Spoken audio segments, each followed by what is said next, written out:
It's already this dark. It's not even 3 in the afternoon. We're already halfway through the afternoon. Jesus. It's really dark these days. Huh. Oh well, give me a second, chat, and we'll start. Gotta set up the Twitch chat.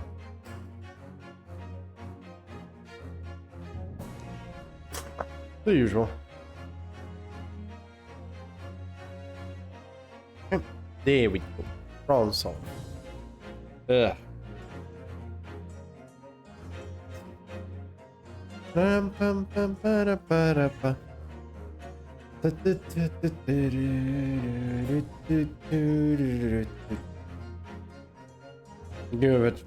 We're gonna give it the usual 5 minutes chat and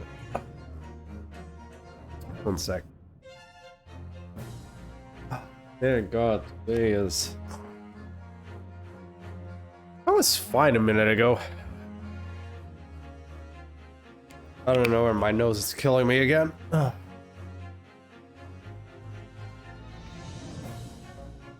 I would love winters if not for me getting constipated on a 24/7 case. Otherwise, I'd be fine. Hello, Aki. Welcome to the stream, my man. A bit more Ace Attorney. Good to see you. Would have streamed last Sunday, but was not feeling well. Literally. Boy, wasn't bad for a good chunk of that day. So, no could do. Welcome to my life. And my goddamn fucking health. Oh well. We get it today anyways, so it's fine. At least I kept consistent and did it on a Tuesday. So at least it's better than nothing. But yeah, I want to play this shit. I want to play this game. I'm containing myself very well by just putting, like, on the off times, I'm just playing Trails in the Sky, basically. I'm fine now? Yeah, I'm fine now. Again, yesterday I was gonna take a break no matter what. So, well, not completely fine. Still a little constipated, but now that's fine. Constipation, fair. Actually being down, not as good. Then that's worse. Constipation's fine though. I can live with it. A little annoying, but I can live with it. Just a constipation. But yeah. Otherwise, we're doing more as per usual. It's a journey today. Just gonna give it 2 more minutes because I always do. Oh shit! I have to put the other video on YouTube still. I can forget that later. I'm gonna do that after this stream. I don't know. Forget. Putting a mental note. But yeah. Either way, been keeping myself occupied by doing it. I have a YouTube channel. Yes, I do. Pretty sure it's in the descriptions, isn't it? Like if I'm not wrong, in Twitch, it should be in my description of my channel. Like, it should be like down there. There should be like the YouTube image. Yeah. There should be a YouTube image down in the description of the Twitch channel. Just click it, and you go directly there. Ugh. My God Almighty. Hopefully this gets a bit better, not worse. Actually, give me a second. I'm gonna take something real quick, and found it. Nice. I'm gonna take something real quick. I'll be right back.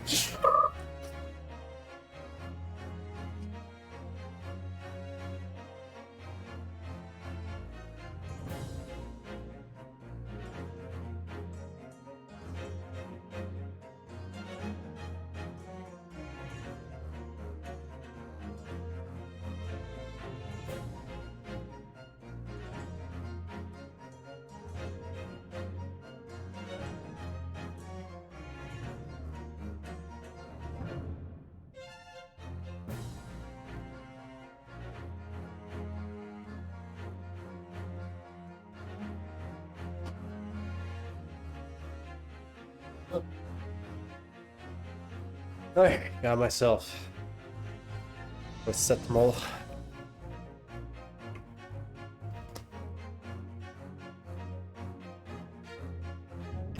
Don't worry, it's just paracetamol.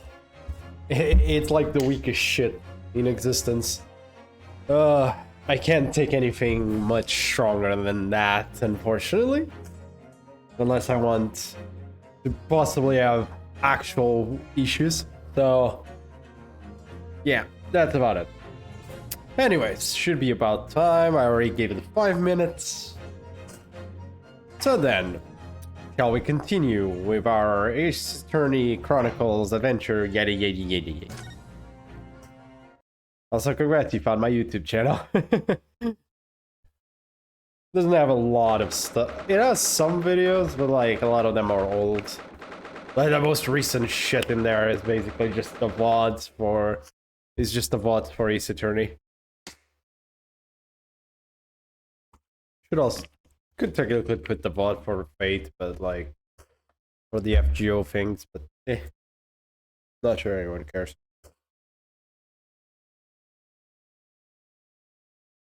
Anyways, 20th February, 9:23 a.m. The Old Bailey, defendants in antechamber. Antechamber. Well, I never expected this. But I thought we'd be back here again so soon.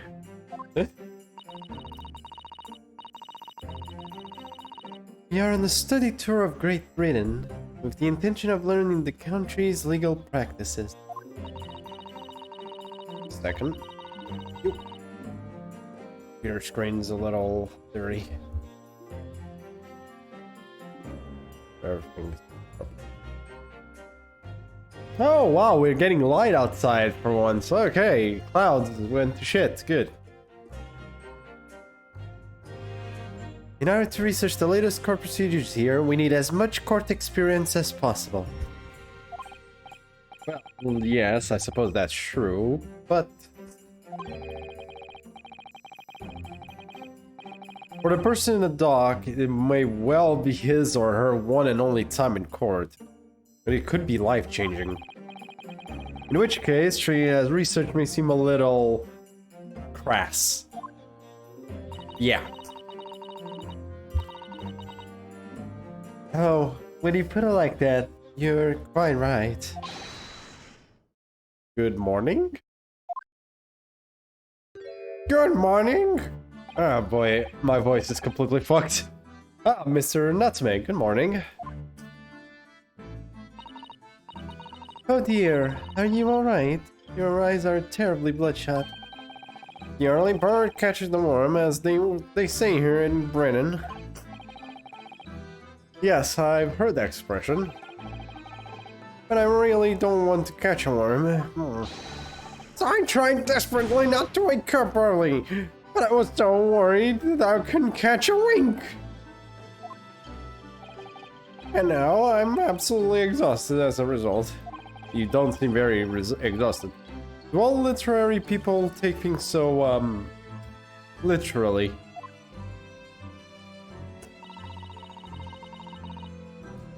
Thank you for putting your faith in us today, Mr. Natsume. I wish I had 9 lives. My whole future hangs in the balance. I'm too terrified to tremble. Really? Because I can feel tremors in the floor. I can't do this. I can't take it. Hello. Welcome, student Mr. Naruto Esquire. Yes? Also, please stop with the goddamn... just body language things. I caught a glimpse of the public characters who walked by the courtroom.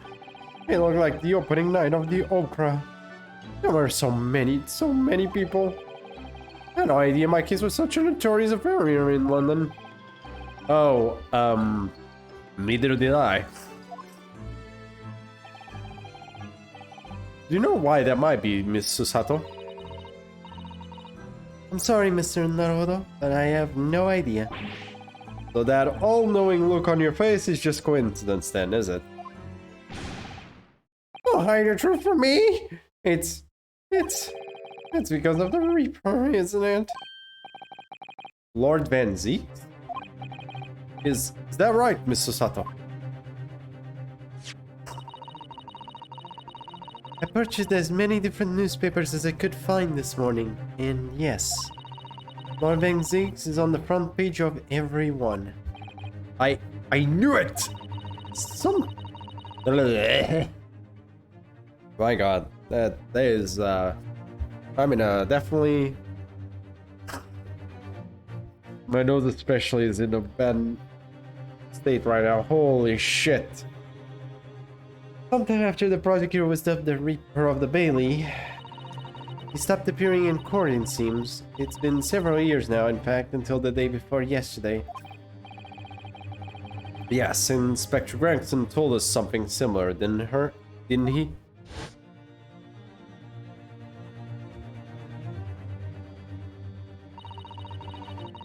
Trial 2 days ago marked Lord Van Zeke's return to the courtroom after very long hiatus. Trial of Magnus McGilded. Ugh, what a harrowing experience that was.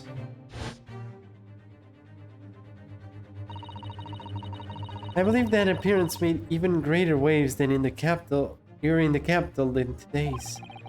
But we wouldn't have realized, of course, having only just arrived in the country.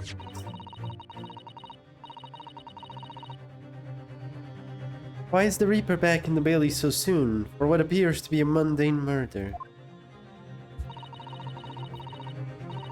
That's the question the papers are asking, and they are all speculating various answers.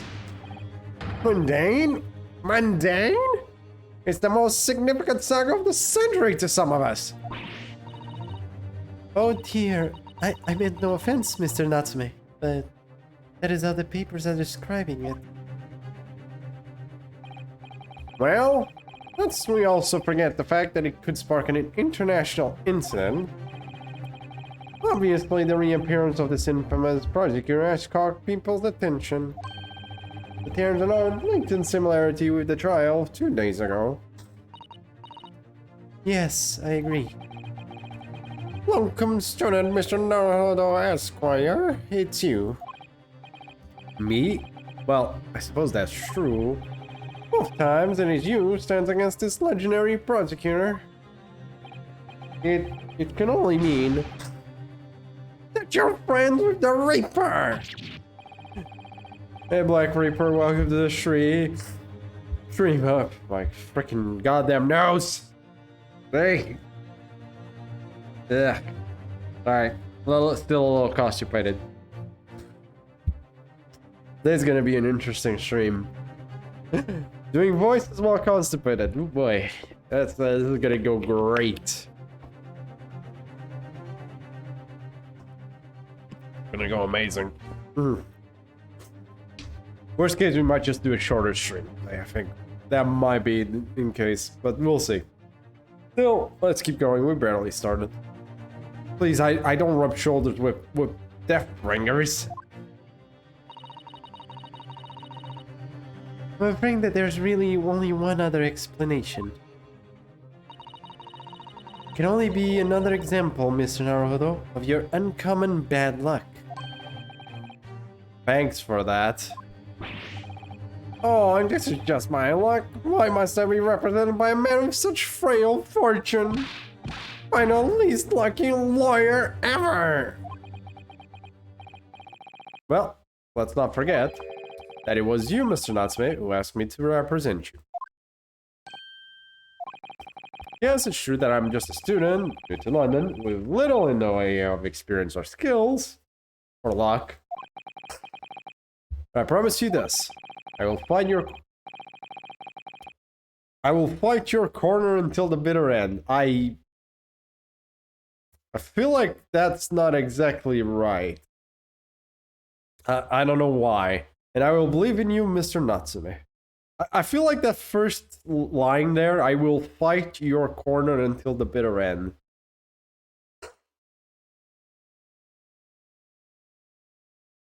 I feel like, I don't know, is that expression correct? Again, I'm not British nor, you know, English native, but by all the rules, the whole meaning that doesn't make a lot of sense by the rules I've learned of English. Oh, benevolent locum student, Mr. Naholo Esquire. Yours, you even less. Yeah, exactly. It just doesn't feel right. By all the rules I've learned, like technically speaking, it's not wrong English, but I don't think the meaning is correct. Right? I will fight your corner until the better end. It's like, it's saying like, I will fight against your side until the bitter end. That feels... It shouldn't be I will fight in your corner until the better end, or on your corner until the better end. At least then it would make more sense to me, like, oh yeah, you will fight for him on his side until the end, basically. It's still not extremely correct either way, but I don't know. Might be just a kid that, like, a Japanese guy just tried speaking English. I don't know. Whatever happens, we will always be on your side. Translation error, maybe. Maybe. I just find it weird. Oh, benevolent non-locum assistant, Miss Mikoto by Esquires. I am in your debt forever. I shall never forget it. Mr. Dashme, Counsel for the Defense. Court session is about to begin. Kindly make your way into the courtroom at once. Very well. Alright then, Mr. Natsme, it's time. Let's go. Yes! And there he goes. This is it. My second appearance in a British courtroom. And my second trial against the Reaper.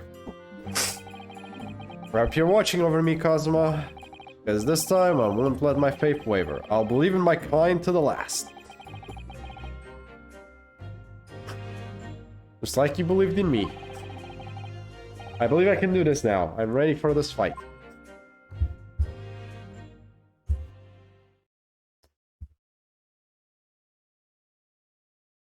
Well, here we go. 20 February, 10 a.m.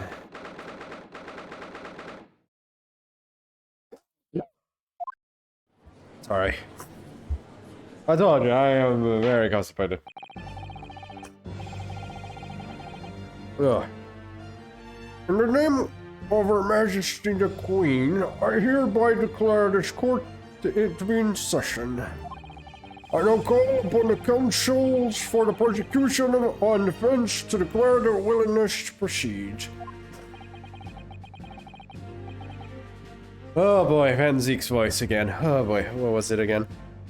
The prosecution is fully prepared, my lord. I brought it to Nazma. Oh, hope you got better, man. My condolences, man. Yeah, this fucking sucks. Also, my condolences and I hope you get better. Or is it like, you know, you have them, or is it like a case of like you have them just outright, like permanent? I mean asthma, yeah, fair. That one you do, but bronchitis, the bronchitis part, ugh, oh boy, if you have that permanent.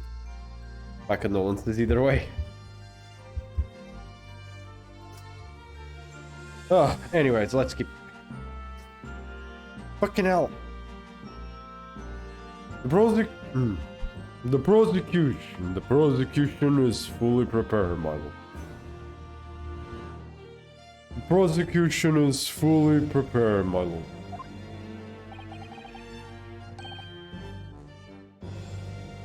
The sound is gonna pass my ghost simultaneously. Okay. Thankfully. The defense is ready, my lord.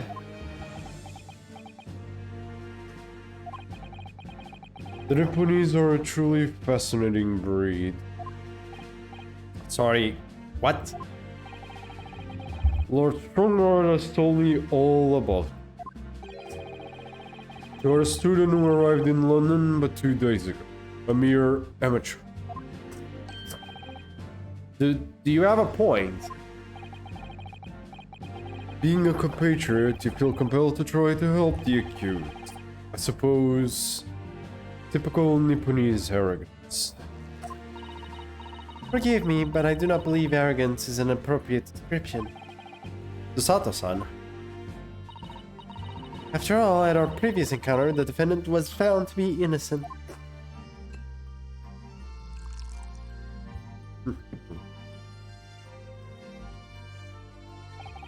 Very true. And a most fascinating, if dark, trial. It was... if dark, trial it was too. Tragic conclusion came later, of course. Here's to the acquitted, and his unfortunate, violent end.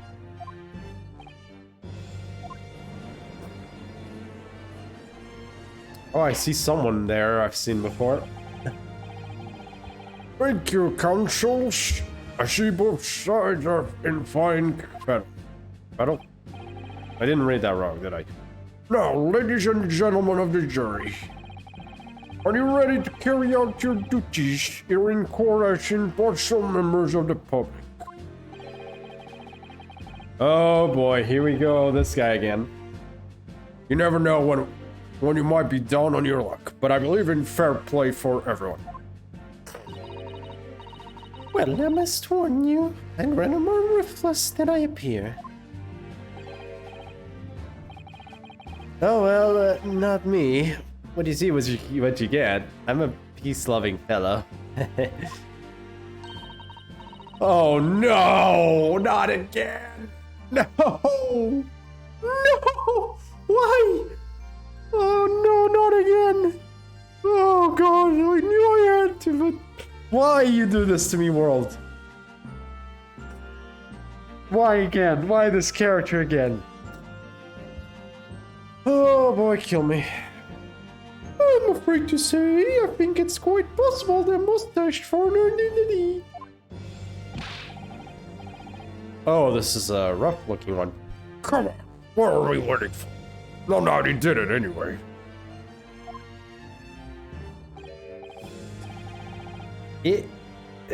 Sorry, didn't quite catch that. Didn't quite catch that. Kill me. Just end my life already. Very well, let us proceed. Let us proceed. Your opening statement, if you please, Lord Venzik.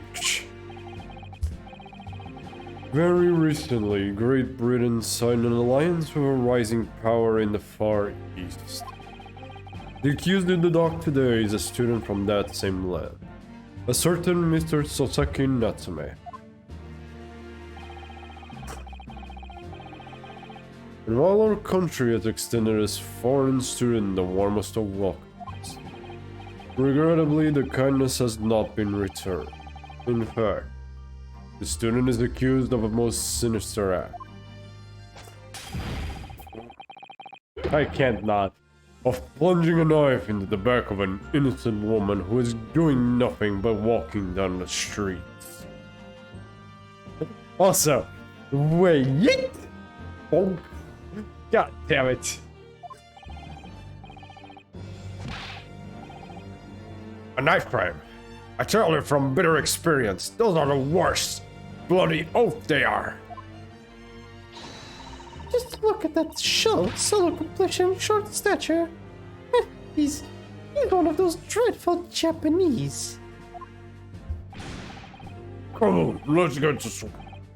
With me now, everyone. 1, 2, 3. Well there, we haven't even started. Calm down there, man. Sorry, didn't quite catch that. Calm down there, the 5th juror just wants this shit done with. He doesn't care who's actually guilty at this point. It's like, I just want to go back, I just want to get out of here. He just wants out. Pray forgive the discourtesy of smashing my hollow chalice here in this grand great chamber. Allow me to call the first witness to the stand. Very well. Bailiff, lead the inspector in, please. Lead the inspector in. Ah, the inspector, thank God. Your name and occupation. Yes, sir. Tobias Gregson, Detective Inspector at Scotland Yard. Would you please summarize the events of the case for the court, Inspector? The victim was thought to be a young woman in her 20s by the name of Olive Green. That is not even subtle of a name, by the way. Olive Green. I beg your pardon, Inspector. If thought to be... Yes, having been stabbed in the back by her attacker's knife, the victim fell unconscious.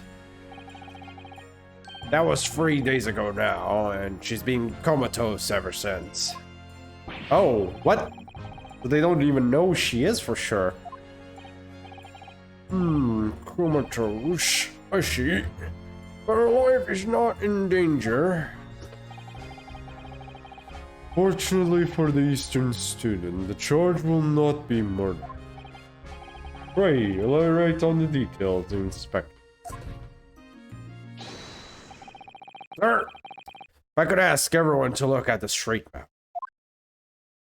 Sir.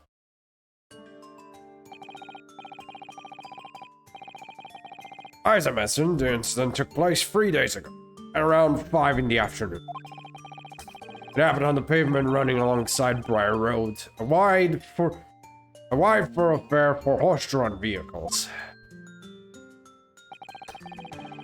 It had not long since stopped snowing at the victim, Miss Green, as the victim, Miss Green, was walking down the street.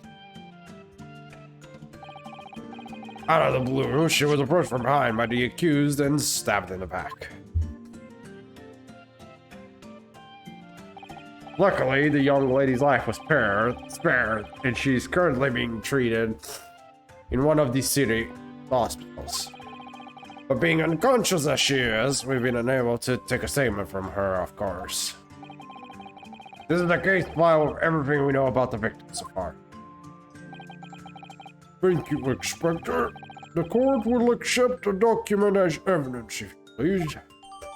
Case file has been entered into court record. Gonna check that in a sec. I'll read what he says in a sec. I want to see what this says. Examine. Details. Young woman rendered unconscious following a stab wound to the back. Okay. Her name is Olive Green, female, stout build, early 20s.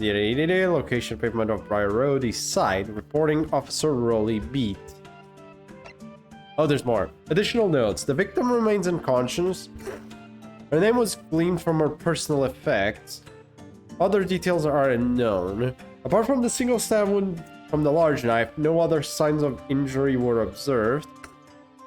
Okay, the assailant was seen running away by the reporting officer and was successfully arrested the following day. Yep, alright. What of the weapon that was used? Sir, I have that here. It was removed from the victim's back. Ouch, that big figure started to make me scared to walk down the street now. With a heavy blade like that, almost anybody would have been able to stab the poor woman. Even the scragged-looking Soseki-san, I suppose. A common or garden jackknife, I would say, rather nondescript. Thank you, Inspector. The court accepts the blade as evidence. Jackknife has been accepted, yada yada yada. We'll check the knife in a sec. Now then.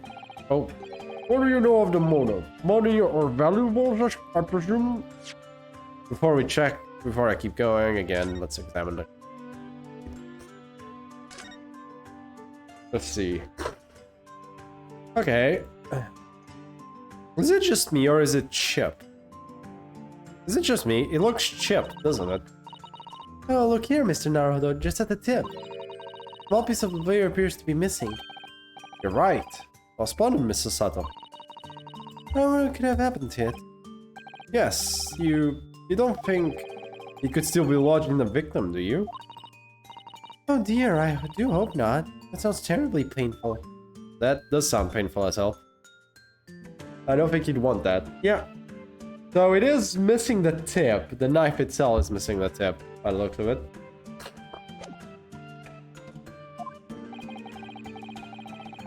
From what we can tell by looking at the woman's possessions, it seems like she is a poor student herself. Archery manager would have had anything much worth pinching, my lord. I see. Well, in that case, I will look at some deep-seated resentment for his victim. I'm afraid I couldn't say. Apart from visiting these second-hand bookshops, the defendant, Mr. Natsume, doesn't appear to get out much.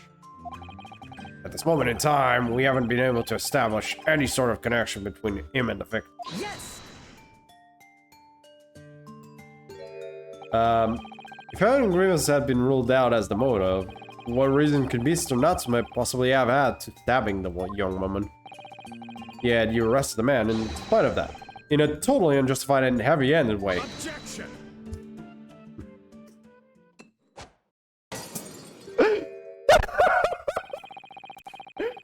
I thought we were out of these. I thought we were done. I thought after crushing the chalice, throwing the chalice against the thing, and literally the leg on the fucking table, I thought we were done. No, let's just grab the fucking, just grab the wine and just.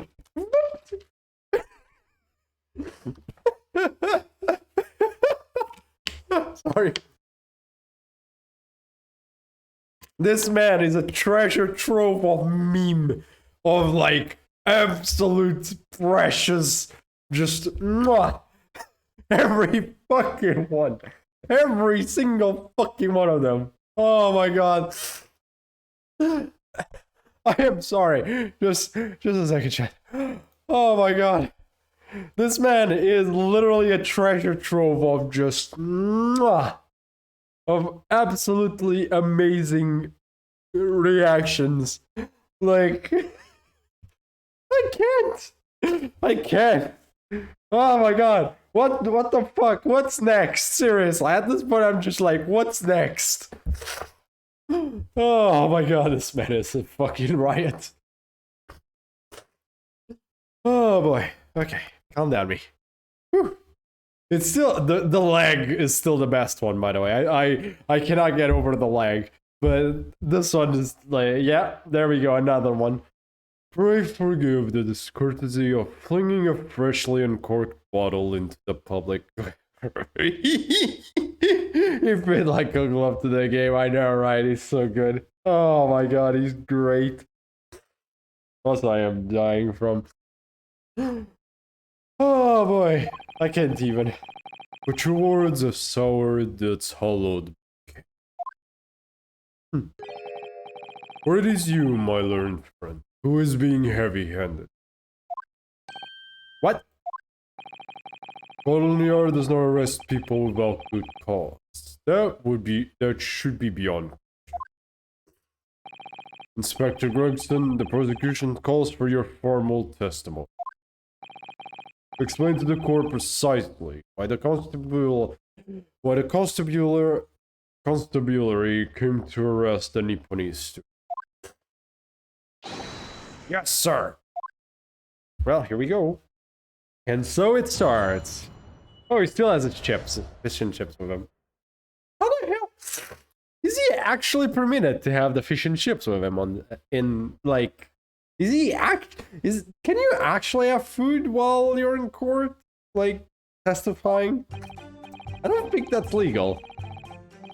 Oh well. As I said, it was 5 o'clock in the afternoon when the incident occurred, and there was an unusually light fog. Visibility was reasonably good, and there was no one else about but the victim and the accused.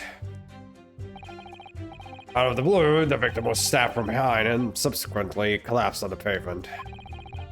The accused ran off, scattering his belongings all over the floor. Those being a number of old books he just bought. He was on his way home from bookshop, it seems. It was just a matter of working out who the books belonged to, and we found the bloke to arrest him. Was it technic? Oh well. Old books, you say? Yes, my lord. I have a photograph here at the scene of the crime, taken immediately after the incident. Oh, yeah, I can see that. Oh, shit. Oh, yes. Oh, yeah. Oh, yes. I can clearly see the books to which you are referring. I will take that photographic print as evidence. Please, Inspector. Privacy photo, I didn't take it. Unicornies are a spineless breed, too cowardly to admit defeat. Well, let's check that. What we got here? Book thing, and there's the knife. I don't see anything particularly, you know, anything outside of like 3 books in the ground. So for now, we're gonna wait and see how this goes. Denying everything despite overwhelming evidence of the contrary. Well, forgive me, Lord Van Zieks, but the defendant is not denying everything, as you put it. What are you doing, Mr. Sato? You go on. Mr. Natsume has admitted to playing some part in the incident. Isn't that right, Mr. Naruhodo? Well, now you mention it. When we visited him in the prison yesterday, he did tell us what all happened. As I was walking along that cursed pavement, I could make out the silhouette of another ahead of me. A woman, wearing a green overcoat she was, and just as I went to overtake her, she suddenly let out a little scream and collapsed into the cold, hard slabs of stone at my feet. Oh hey, she was playing Hades. I was terrified. I had to get away from there. So I ran. As fast as my legs could carry me back to my accursed lodgings. Huh. A green... My bad. A green overcoat. A green overcoat. Well, that's exactly what the woman in that print is wearing. Oh my! A photographic print in full color. What will the lurid world come up with next?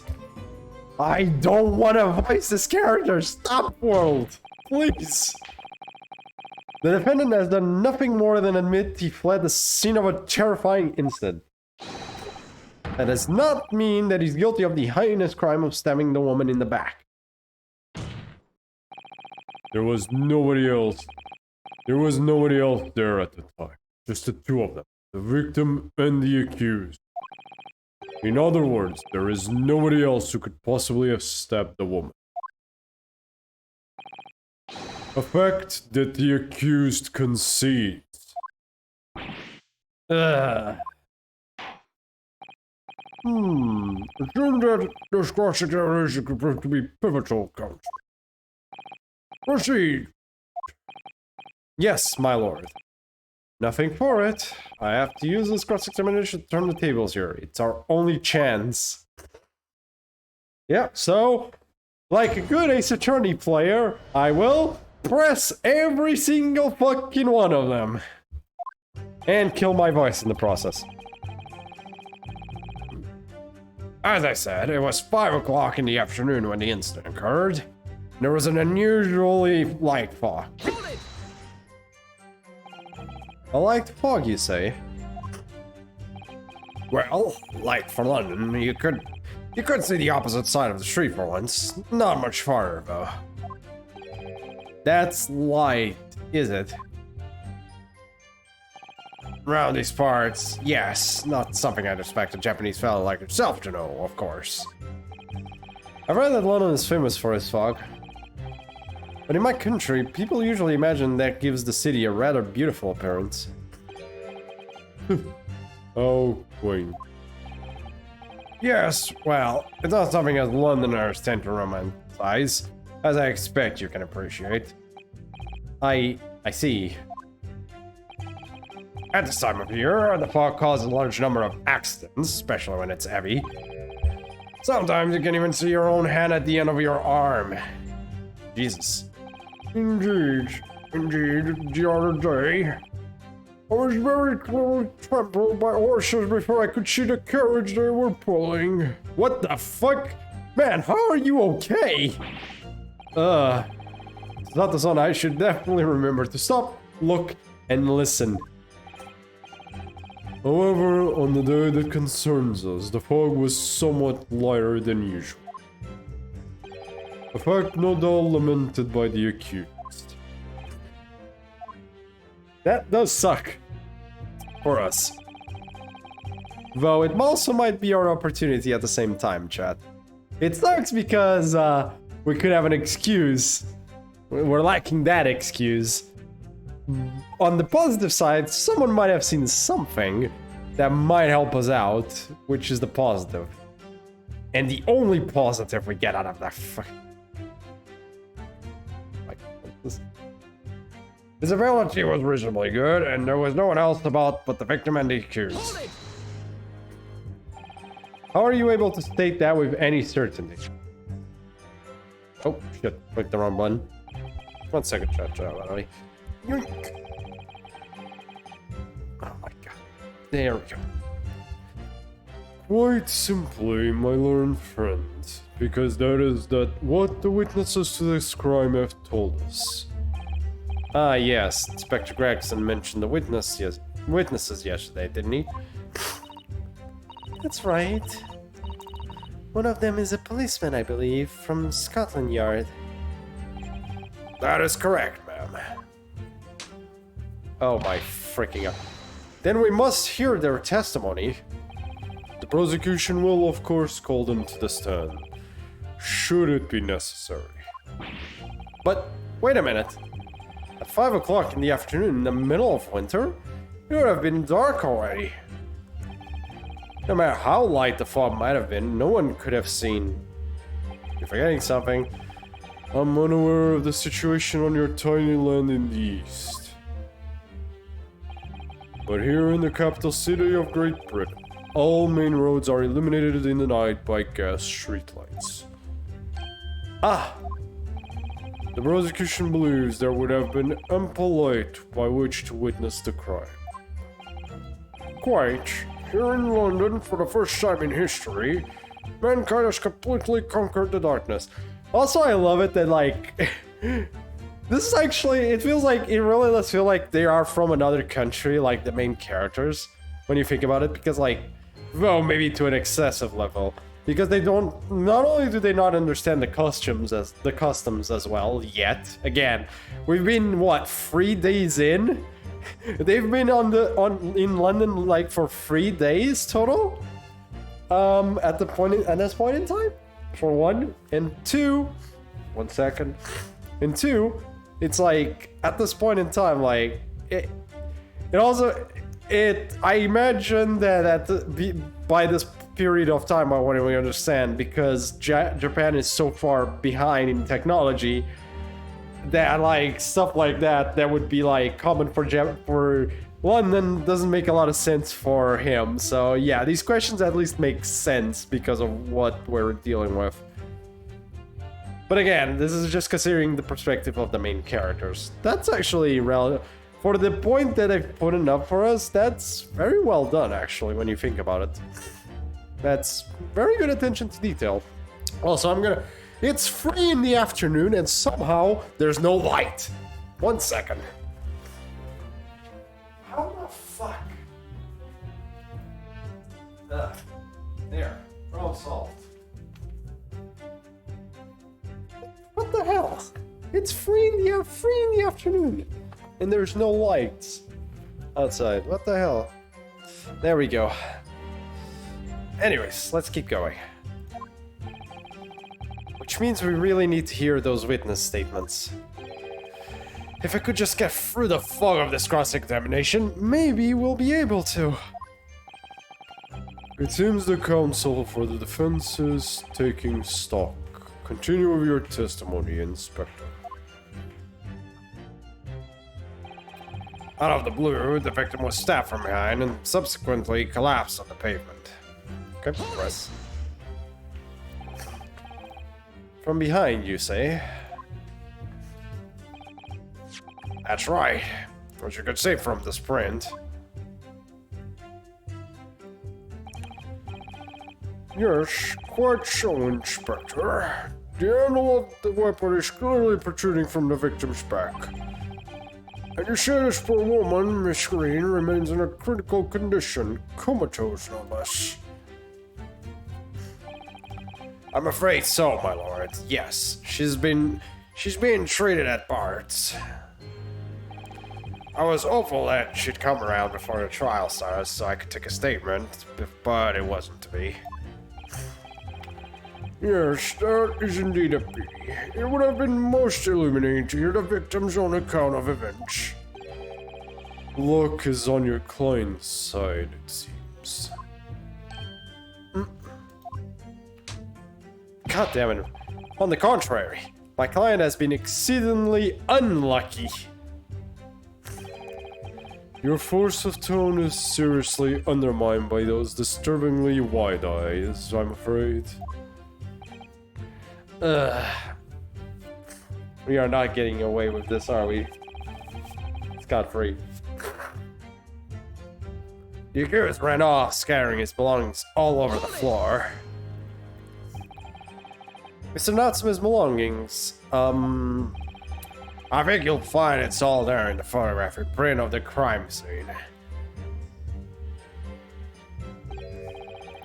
Yes, there are 3 books on the floor. That's right, my lord. Second-hand books they were, irreparably damaged after falling in the snow, of course. The accused could easily have carried all 3 books in one hand, which means his other hand would have been free to wield a knife, for example. He's very clever, isn't he? What do you mean? He's made it extremely hard for you to assert that Mr. Natsume had his hands full with the books. He's managed to close the one avenue of escape we might have had before we even knew it was there. You mean to say that the defendant was holding those belongings as he thrust the knife into the woman's back? That must be what happened, my lord. Yes. Yes. Those being a number of old books he just bought, he was on his way home from a bookshop, it seems. The defendant apparently visits a second-hand bookshop on a daily basis. Also, still nothing to take out of this. Yes, so I understand. A shop full of old English literature. I commend the accused on the lofty subject matter of his scholarly attention. The bloke's room was stacked floor to ceiling with those musty old books. Can you tell us more about the bookshop in question, please, Inspector? Well, if I must, I'll have to ask you to look at the street map again, I'm afraid. Where is it? Oh, right there. The closest bookshop of the accused lodging in this place here. Bourbon Books. Bourbon Books. A little place on the corner of Briar Road and Mearsham Street. As it happens, the accused is currently living in lodgings on the other side of Briar Road at the opposite end. Which means it doesn't take a genius to work out the route he would take home. Yeah, fair. Something like this. The local maps information has been obtained in the court record. Okay, that's fair assumption. Yes, I concur with your conclusion, Inspector. The defendant will certainly have passed the scene of the crime on his way home from that particular shop. Mr. Naruhodo, I think that what the inspector told us could turn out to be of vital importance. Yes, I agree. The most important point that the inspector just made being the bookshop's name, Wait a second. Yore books. Wait a second, that's the wrong shop. That's right. See, this is Mr. Natsume's Yore books. This is where he went. He went to Yore books. The shop that we just got told right here, right? Is called Bourbon Books. Wait a second, that's the wrong... That is not correct. The bookshop's name. Inspector Gregson, may I ask you a favor? What? Would you kindly add the name of the bookshop to your formal testimony, please? I believe it may be of vital importance. Maybe? Oh, well, you know, I mean, yes, it could be a very important clue. Very well, now that I can see it being... Not that I can see it being of any great significance. But please revise your testimony accordingly, Inspector. Yes, sir, my lord. Whatever you say. Could the man be any more sardonic? Well, he was on his way from Bourbon Books, second-hand bookshop he apparently patronizes. Well, I would have usually have pressed all of these, but why would I when I already know the answer? So, for anyone that didn't understand yet, this is Mr. Natsume went to Yore Books on the 17th of February, and he grabbed the free books. He went to Yore Books, not Bourbon Books. So let's go. If I could just stop you there, Inspector Gregson. What is it, Sunshine? I'm a busy man, you know. This is a receipt that we found in Mr. Natsume's room. It was issued on the day of the incident and details the purchase of free second-hand books. And you found that in the accused's room, did you? Yes, but the point is not where the receipt was found, but the name of the shop printed on it. Go on. The receipt was issued from a bookshop called Yore Books. Yore Books? Y-O-R-E, I presume. Yes, my lord. So, Mr. Natsume didn't need to purchase a number of books at a second-hand bookshop that day. However, the bookshop in question was not Bourbon Books. Eh? What? Inspector, do you know of this other bookshop? Yes, sir. Yore Books is another second-hand bookshop not far from Bourbon Books. It's just that... Well, it's such a small place, I didn't think the accused would have known about it. Objection. But in fact, that is the bookshop which the defendant visited on the day in question. And this receipt proves it. Objection! Yes, for what difference it makes.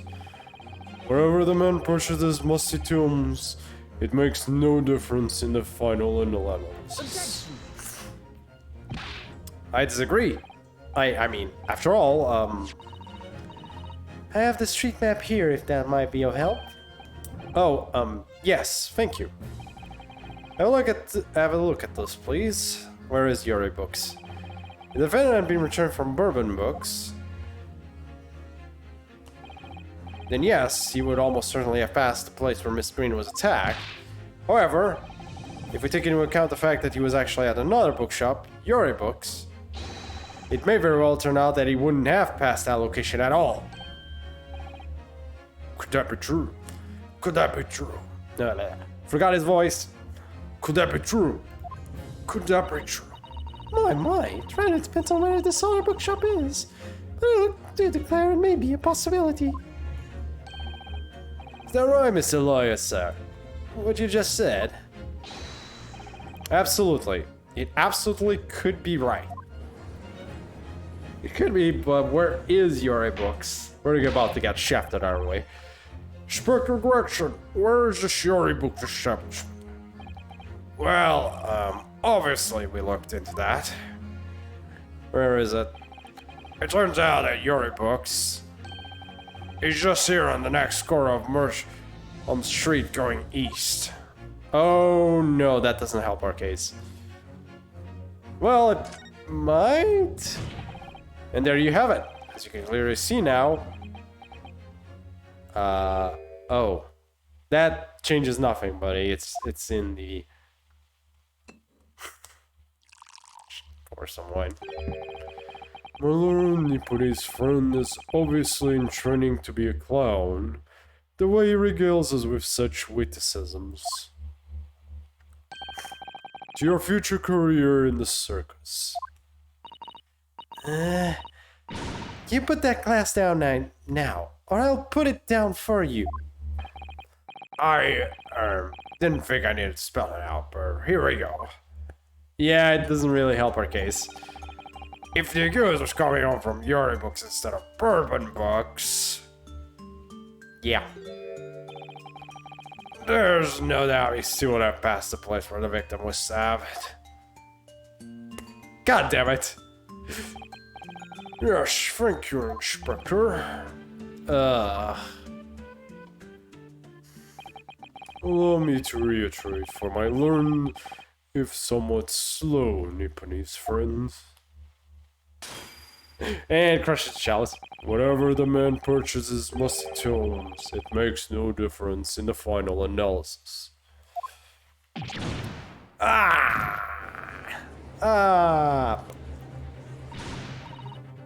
I suspected. Fucking Christ, why me? You can't fool me.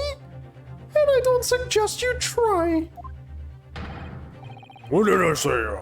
I've had enough of this now. Beg your pardon, terribly sorry, but would you mind repeating that? Mr. Naruhodo, we mustn't give up. What do you mean? If the prosecution's assertion is correct, the members of the jury may very well decide that Mr. Natsume is guilty. She's absolutely right. We must consider the assertions put forward by the prosecution very, very carefully. The claims second one must have passed the location of the incident on his way home from Yuri books, but there might be another way. Think about it. With the positioning of where this is here, you could have gone this way, but this time around, you could also say he took this route. Like here, yeah, it makes no sense. But outside of going like from here to here. But here, you could technically make the assumption that he could have taken this route. But you could also technically get the assumption he took this route as well. So, raise an objection. The assertion just made by prosecution is fundamentally flawed. Explain yourself, Counsel. Yes, my lord. You can see what I mean on this map. When returning from Yuri books to his lodgings... Yeah, you can. Mr. Natsume could have followed the route suggested by the prosecution. However, that isn't the only conceivable route to take between the two places. Yep.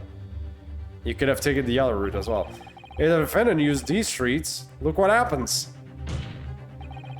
He arrives back at his lodging without passing the location where the victim was attacked. Objection. Talking about to a clown is a fool's errand, of course. However, I feel compelled to point out that that route is what is commonly referred to as the long way around. On a cold winter's night, why would any man choose to take a longer route home? Well, the answer is extremely simple. He wouldn't. In other words, the accused took the obvious route back to his lodgings and is the obvious perpetrator of this crime.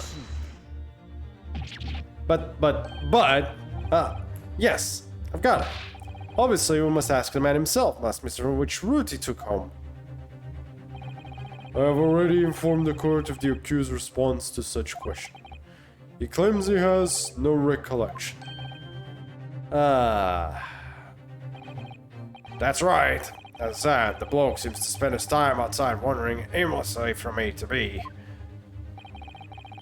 That I was no exception. He says he doesn't remember where he was or which route he took home. Great.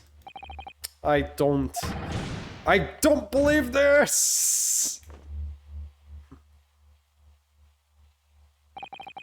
I thank you, my learned friend. I suggest that we do not waste any more of the court's time by wandering aimlessly around this subject. Pray, what say you, insightful jurors? But even if that is the case, the defense still... Oh,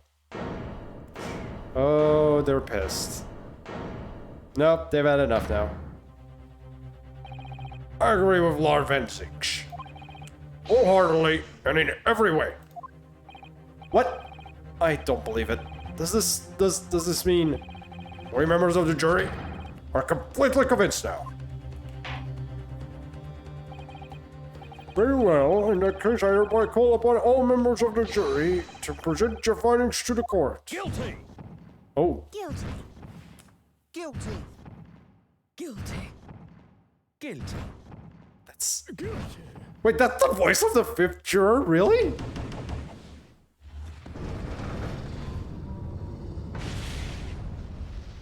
They give that voice to the fifth juror? Huh, okay. It will appear the jury's learning is unanimous.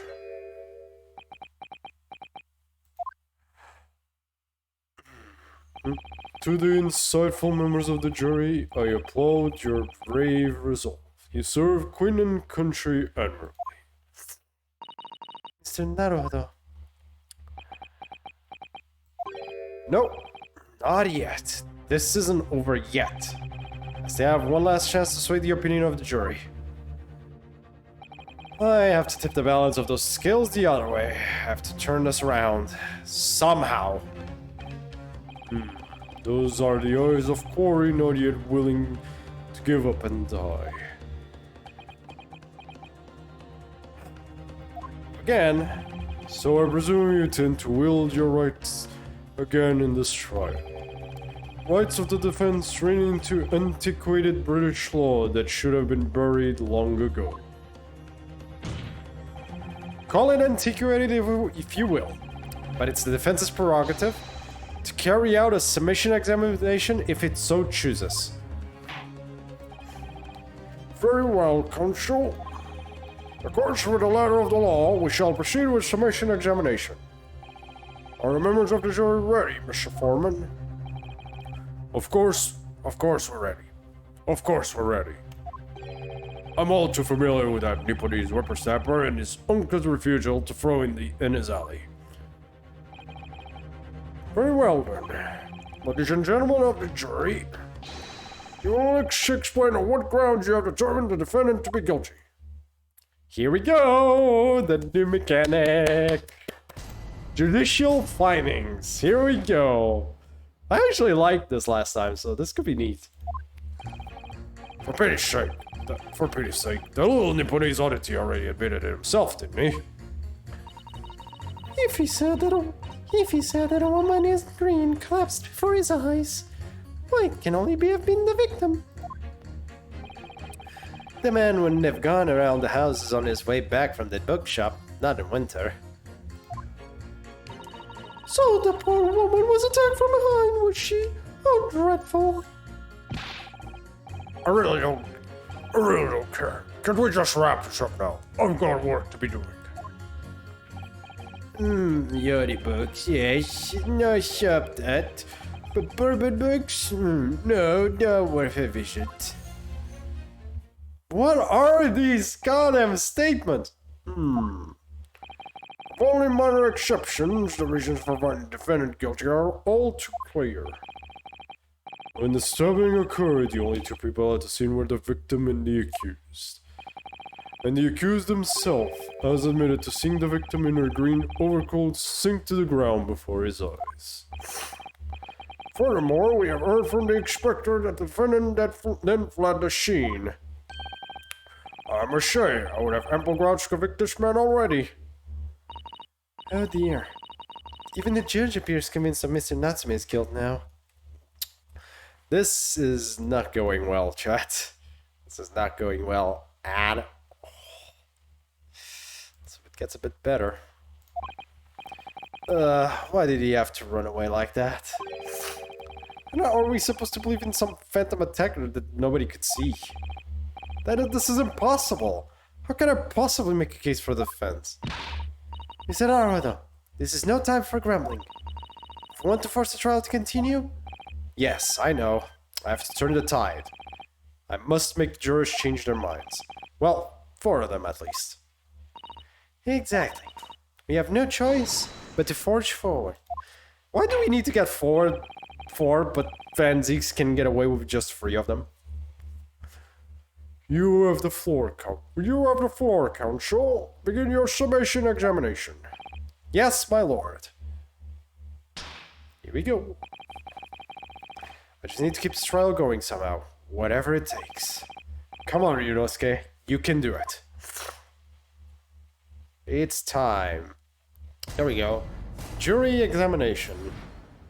The defense is rebuttal.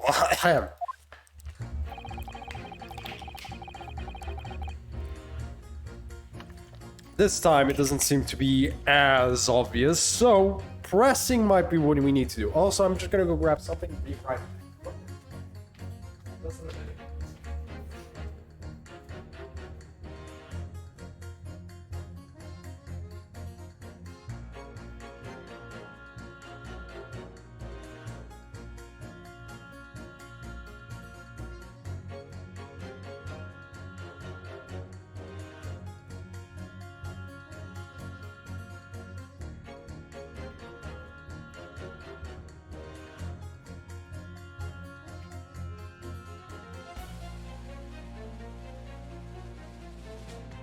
Doing there, but oh well, I'm not gonna question it.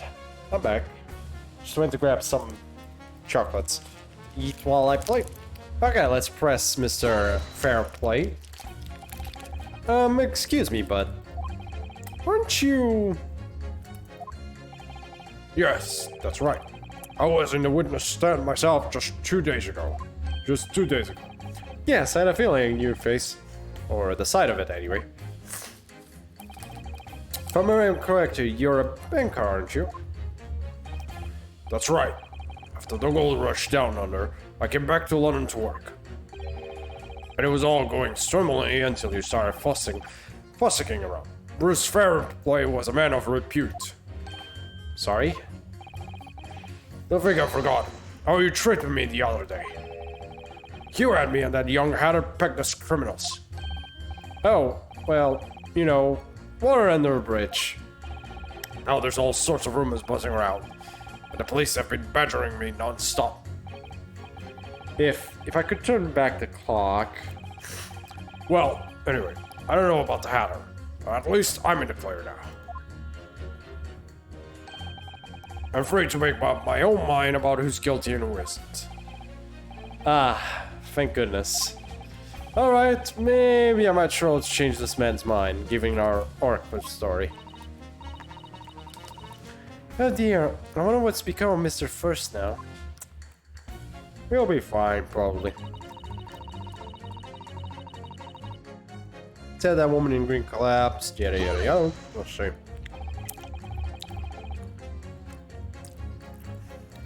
You're right that at the time of the incident, the defendant admits to having seen someone wearing a green overcoat walking ahead of him. Well, quite. That's precisely my point. Clearly... Clearly that... Fuck it, I give up. Clearly that someone wearing green was the victim. And clearly that funny little Nipponese man with the disturbing mustache is the culprit. But let us not forget, madame. The defendant vehemently denies attacking the woman. Why, of course he does. If he didn't stabbing her, his life is over. That man is obviously a liver-faced coward, honestly, claiming the woman simply collapsed before his eyes. But if that's a lie as you're suggesting, do you not think he would have concocted something more credible? Oh, I really can say, after all, you are foreign. Who's to say what goes through your funny little minds? I could tell you what's going through my funny little mind right now, but you wouldn't like it. I do declare the man has already made the admission. He himself has stated that there was nobody else around. Surely the conclusion is obvious. No one else could possibly have committed this awful crime. If no one else could have done it, the accused must be the man. Really, it couldn't be more simple. I give up. I don't know what to do with her voices. Your argument is compelling and simplistic, I must admit. Oh my, you are too kind, my lord. I give up, Chad. That went well for her. Yep. On the way back. Hold it! But you can't deny that there are other routes Mr. Natsume could have taken back from your books. Oh yes, like you drew on the map, you mean? What was it, Calabash Road or something? Precisely. But it seems to me that what counts is whether the little Japanese fellow actually went that way or not. Well, yes, that's true. And at the moment, there's no proof that shows he did, is there? Well, yes, that's true as well.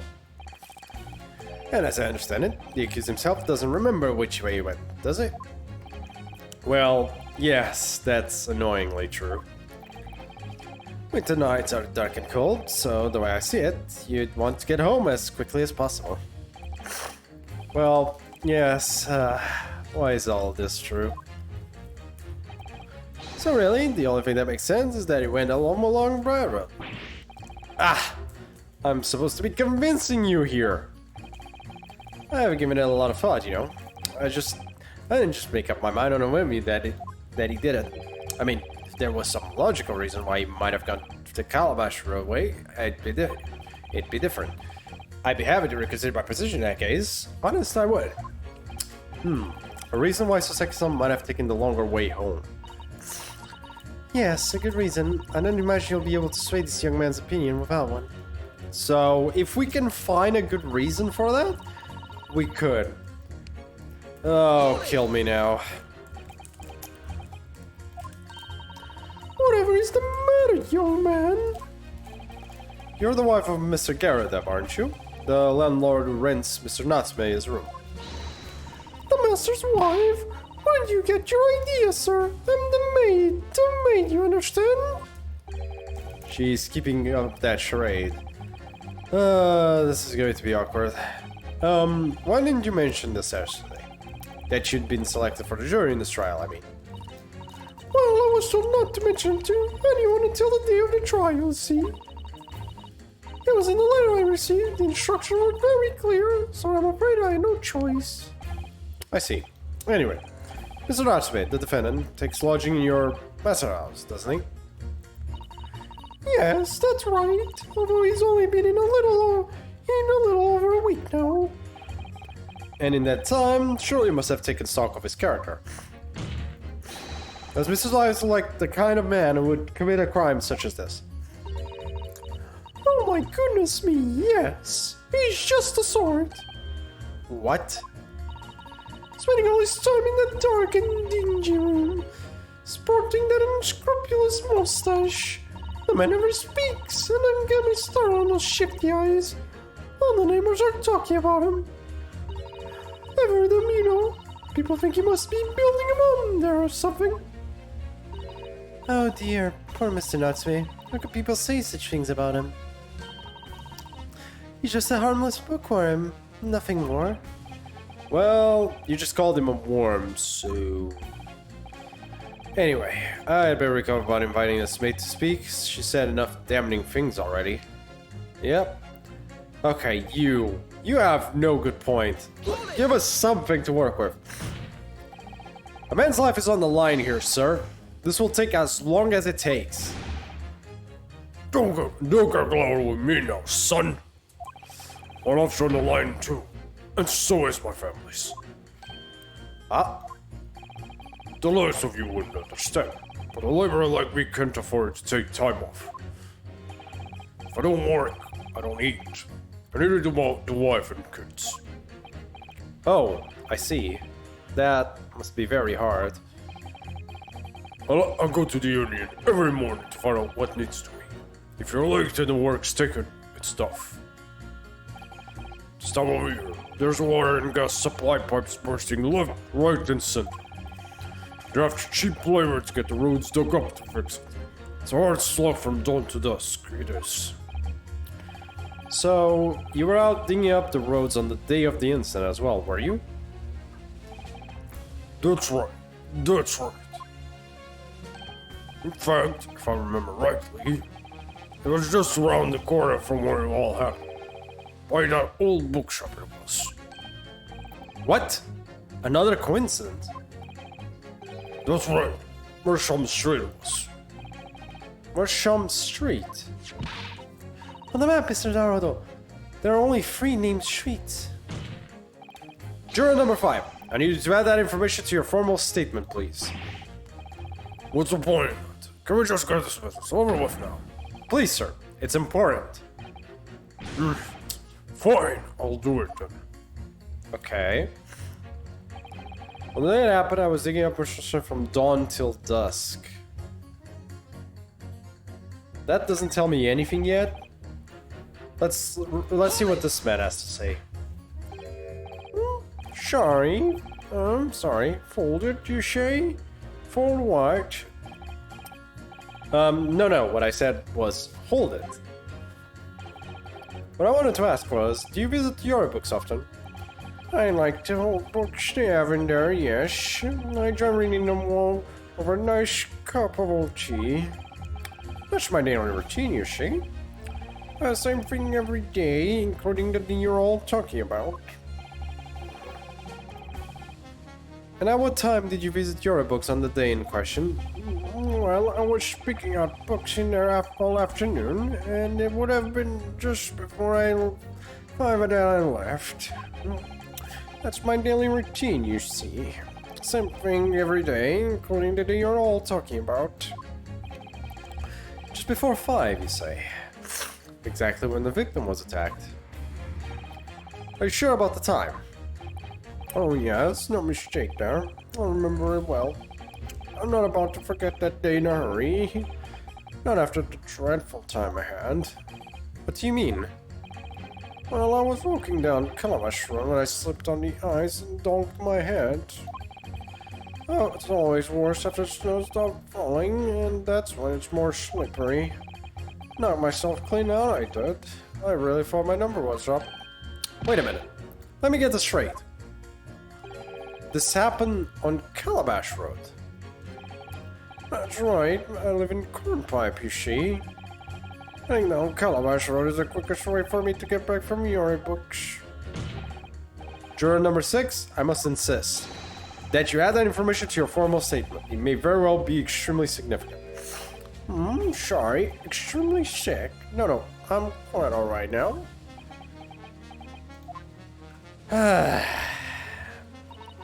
It sends a shiver down my spine to hear the members of the jury so convinced of Mr. Natsume's guilt. But I can't help feeling that some of their opinions are rather subjective. I agree, it's the irrelevance of what some of them are saying that sends a shiver down my spine. Still, at least some of their assertions don't actually incriminate Mr. Natsume of anything. That's something. We must use that to our advantage, Mr. Naruto, cunningly. Yes, you're right. Let's listen to the jurors again, carefully. If they're at odds, I'll pit them mercilessly against each other. Okay, now is the time where I actually have to analyze their assertions. I don't think there's anything we can do about fair play. A woman in green collapsed before his eyes. Someone in green collapsed before his eyes, actually, technically. So this could be pitted with the 6th juror, I guess?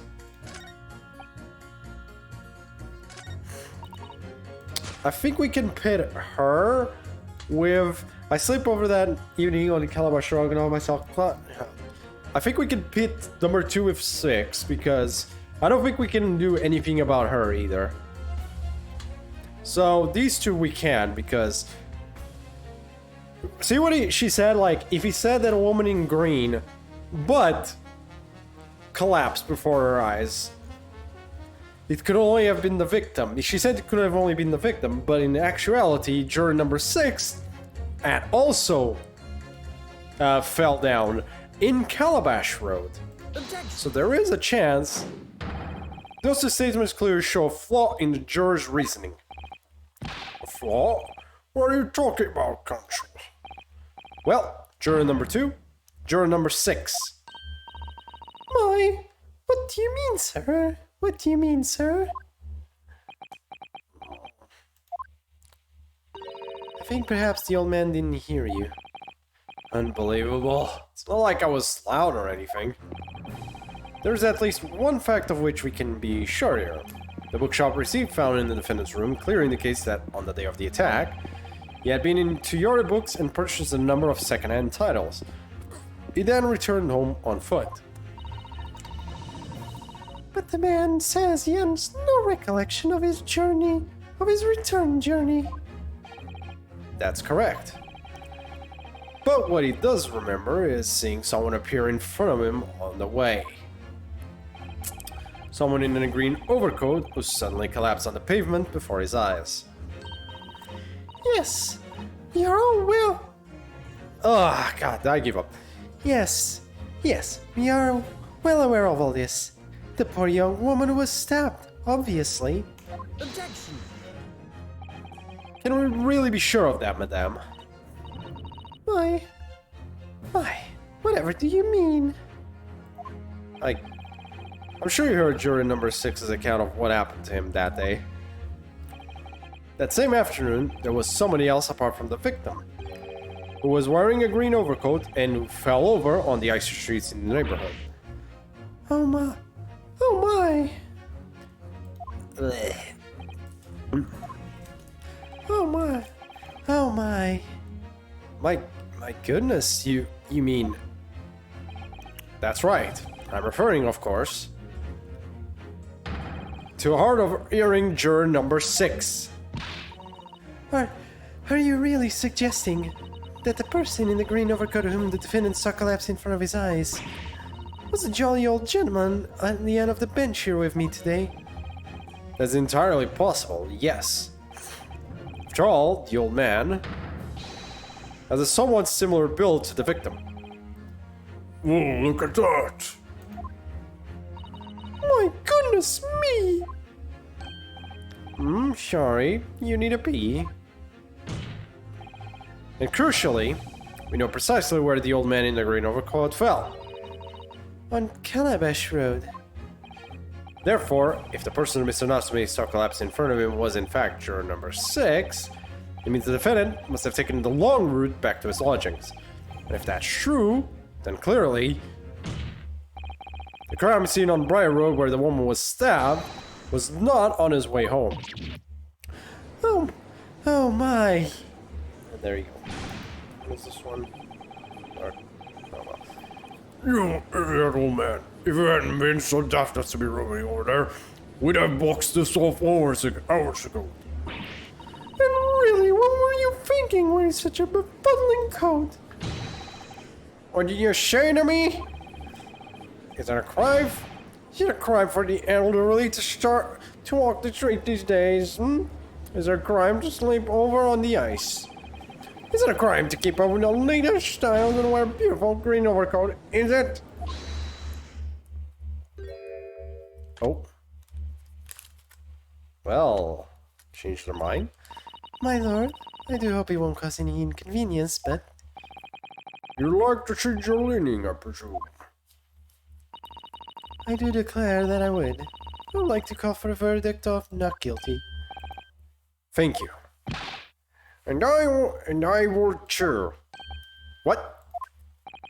Is it a crime to change your mind, is it? Well... There you go. There you go.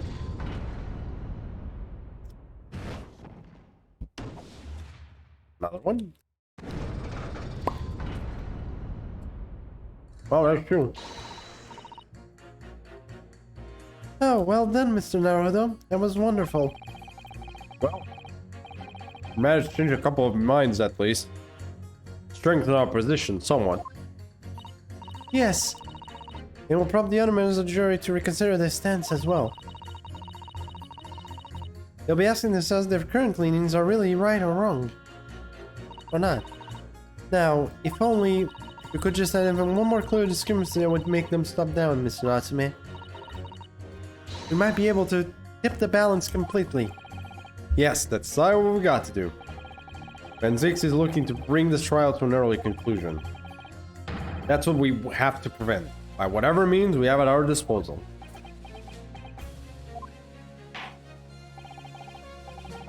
Thank you, Counsel. On with the summation examination. Yes, my lord. Okay, and now the other one. The man couldn't have gone around the house on his way from the bookshop, not in winter, unless there were... Remember, there was actually, as you can see from the fifth juror, there was construction work in Meerschaum Street. So there's a chance that, you know, Susato-san might have taken the long road because of the work, because of the street.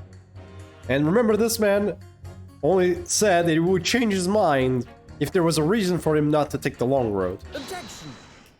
So we're going there. These decisions are clear at odds with one another. At odds, Counsel. Explain yourself. Please, don't point. It wasn't me, I swear. What? I just want to get this done and dusted. Well, juror number 3. Oh, me, sir. What do you mean? Juror number 5's words just now are extremely significant. Let's take a moment to consider the implications of what's been said on our map of the local area. On the day in question, Mr. Natsume visited this bookshop, purchased a number of second-hand books. And on the same day, we now know that there were works being carried out on Meerschaum Street, making it impassable, which means that the defendant's route home could not have taken along Meerschaum Street and down Briar Road. Oh, yes, of course. What do you think, sir? Well, yes, you can argue with that, really, can you? We must have had a good 2 yards or more of the pavement up. There was gentleman that came along and had to turn back and go the other way. So, the only conclusion is this. The defendant must have taken the longer route back to his lodgings. Yes, I suppose he must have. I suppose it must. Juror number 3, you said the following. The man wouldn't have gone around the houses on his way back from the bookshop. But we see now that he had no choice. I didn't even... My lord, Mr. Judge, sir, if I may. Yes? I don't think in all good conscience that I can say the man's guilty now. Yes, I'd like to see this trial continue so we can get to the bottom of what really happened. Okay, that's 3. We're back in the middle. We need one more. What about you, sir? Me? Well, alright. There's a hole in the prosecution's argument. Should be filled in. That's what I said. Bonk.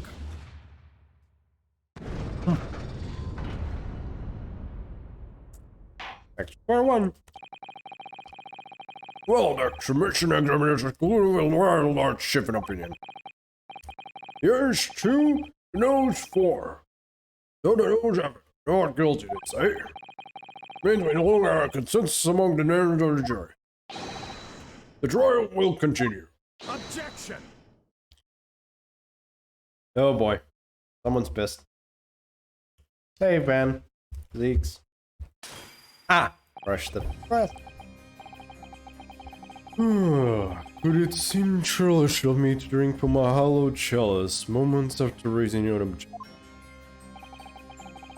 Only to crush it in disgust. Pray forgive the discourtesy. Lord Van Zeeks? It seems I must retract my earlier remark. What do you mean? I mistakenly credited these jurors with intelligence by describing them as insightful. Yeah, we have just witnessed them falling for a cheap trick performed by an Eastern entertainer. Whatever do you mean? Objection! I haven't tricked anyone. Everything I've said is the truth. Indeed, stalwart juror number 5 was undoubtedly repairing the road as he claimed. I believe you say it was a good 2 yards of the pavement which you had excavated. That's right. That's right. Took me the whole day. They paid me a measly twopence for it. Now, my learned Nipponese friend, tell me. Do you have any notion of the distance that 2 yards represents? Well, I'm honest, I don't have a clue, no. 2 yards is a little less than 2 meters. Less than 2 meters? That's not much at all. In other words, this is readily vaulted by anyone of moderate vigor. Would you not agree, my stalwart friend? Me? Well, I could say you're wrong, no. What?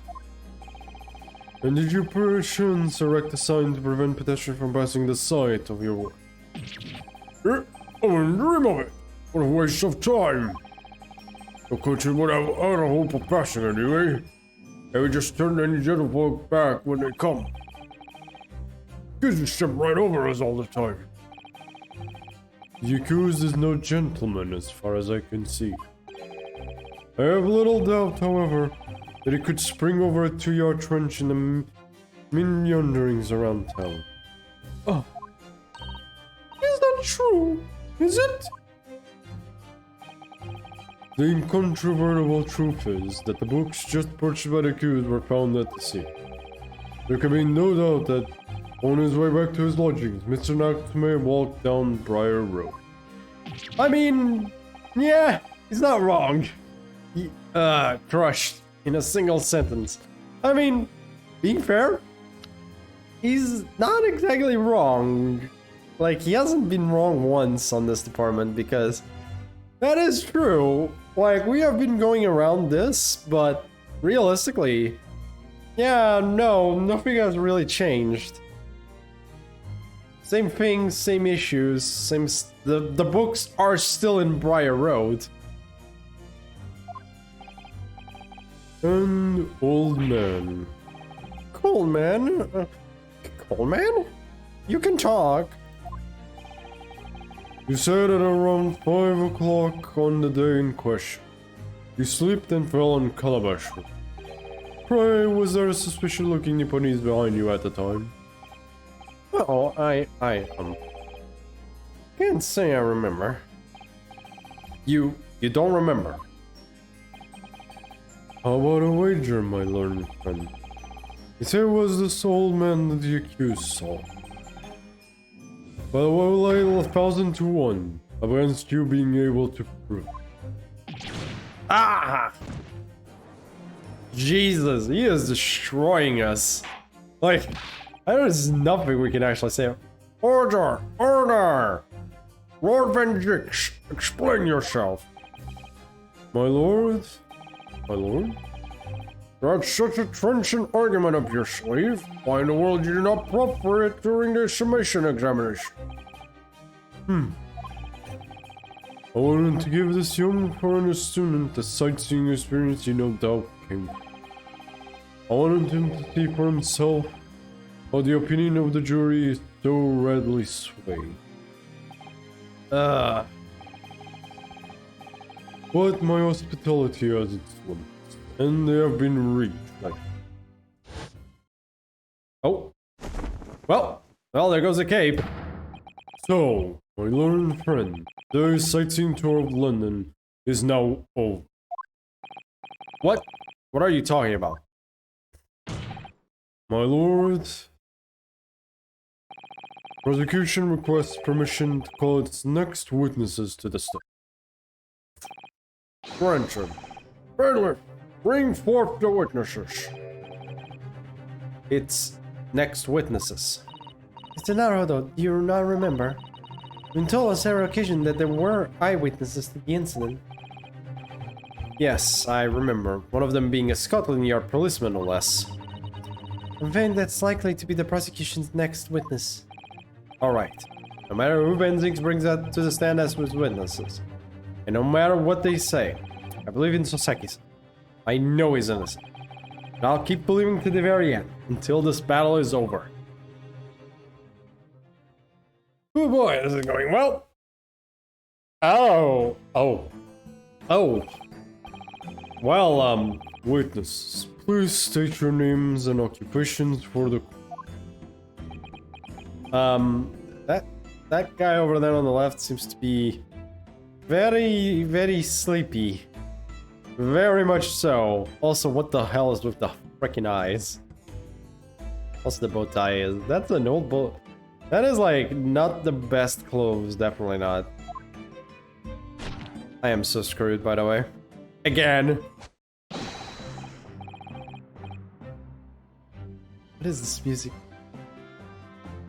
What the fuck am I listening? Constable Rolly beat, sir. Sir? Constable Rolly beat, sir. Nothing to report on the streets, sir. Well. Oh. Gone back to sleep. And I'm Miss Beat. Tracy is my name. I'm proud to say I'm this young town hero's wife.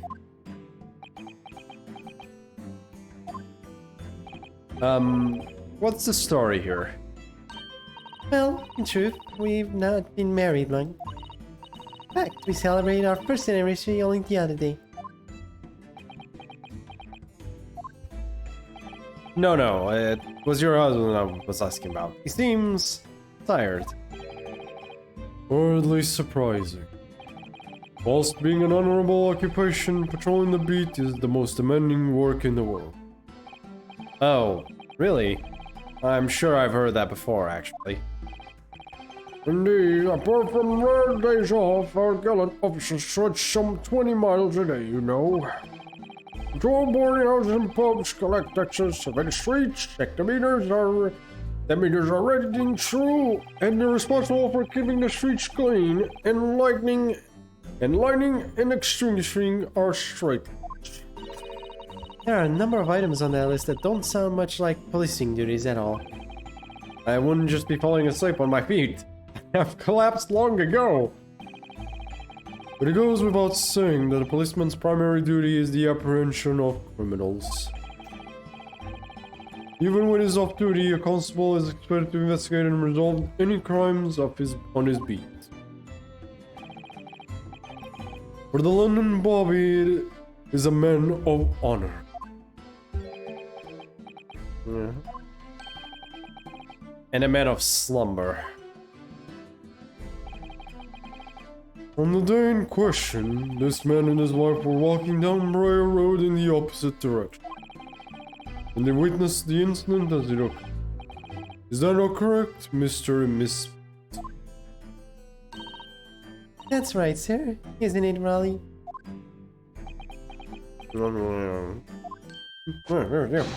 First of all, Raleigh pizza. Nobody reports on the streets, huh? What a great witness is going to be. That music every time, though. Very true.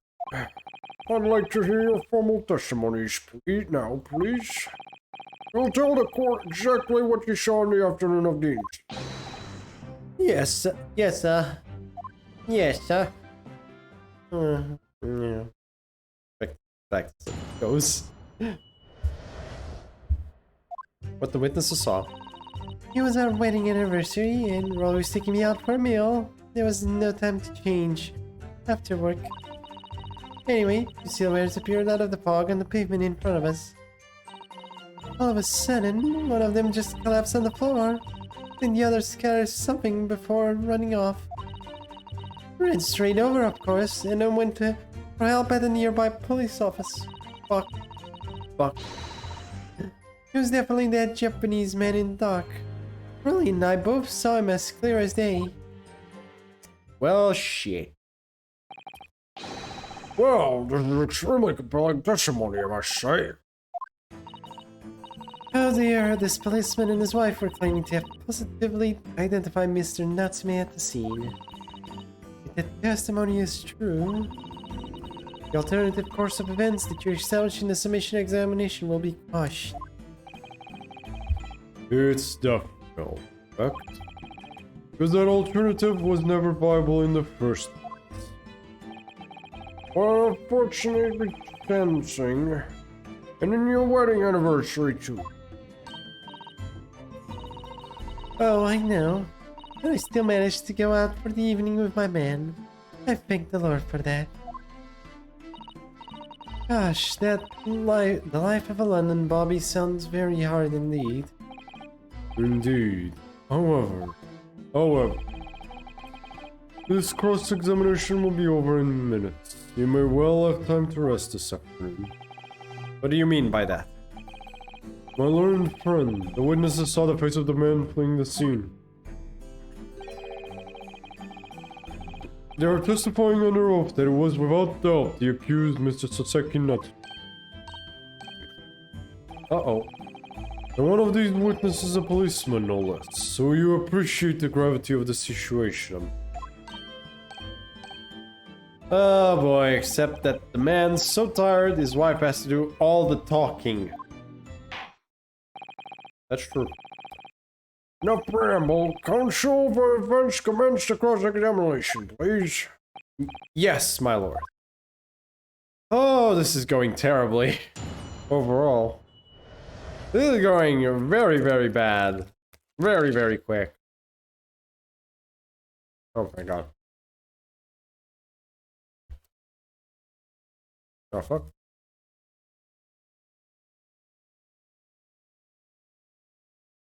Not the biggest fan of this one. A little bit. Wedding anniversary, yada yada yada. No time to change after work, you say? Are you also a member of the police, Miss Beat?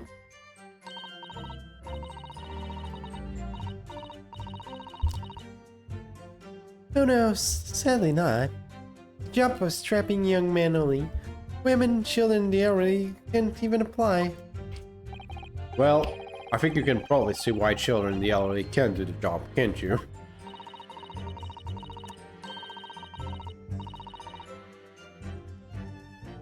I think really looks ever so handsome in his uniform.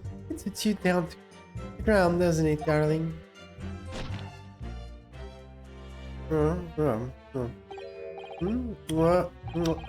I just finished my beat. Fred and I were heading back to the station. I was actually planning on getting changed there. Is he talking in his sleep? This is creepy. No, Raleigh, I much prefer you in our uniform. Sometimes I don't recognize you when I see you in plain clothes. Oh dear, that doesn't seem healthy. Kindly adhere to the point. You were going for a meal after you had finished your beat for the day, correct? That's right, sir, yes. Yes, I was fit to drop, but to be honest, after spending the whole day on my feet. Polishing is my life, sir. As long as I'm the proud owner of this, I'll serve my city and my queen to the end. What's that now? My warrant card, sir. Proof that I'm a London copper. It has the noble founding principles of the force written on it as a reminder of all us policemen and for all of our sworn duty. To patrol the streets of London and uphold the peace of the common men.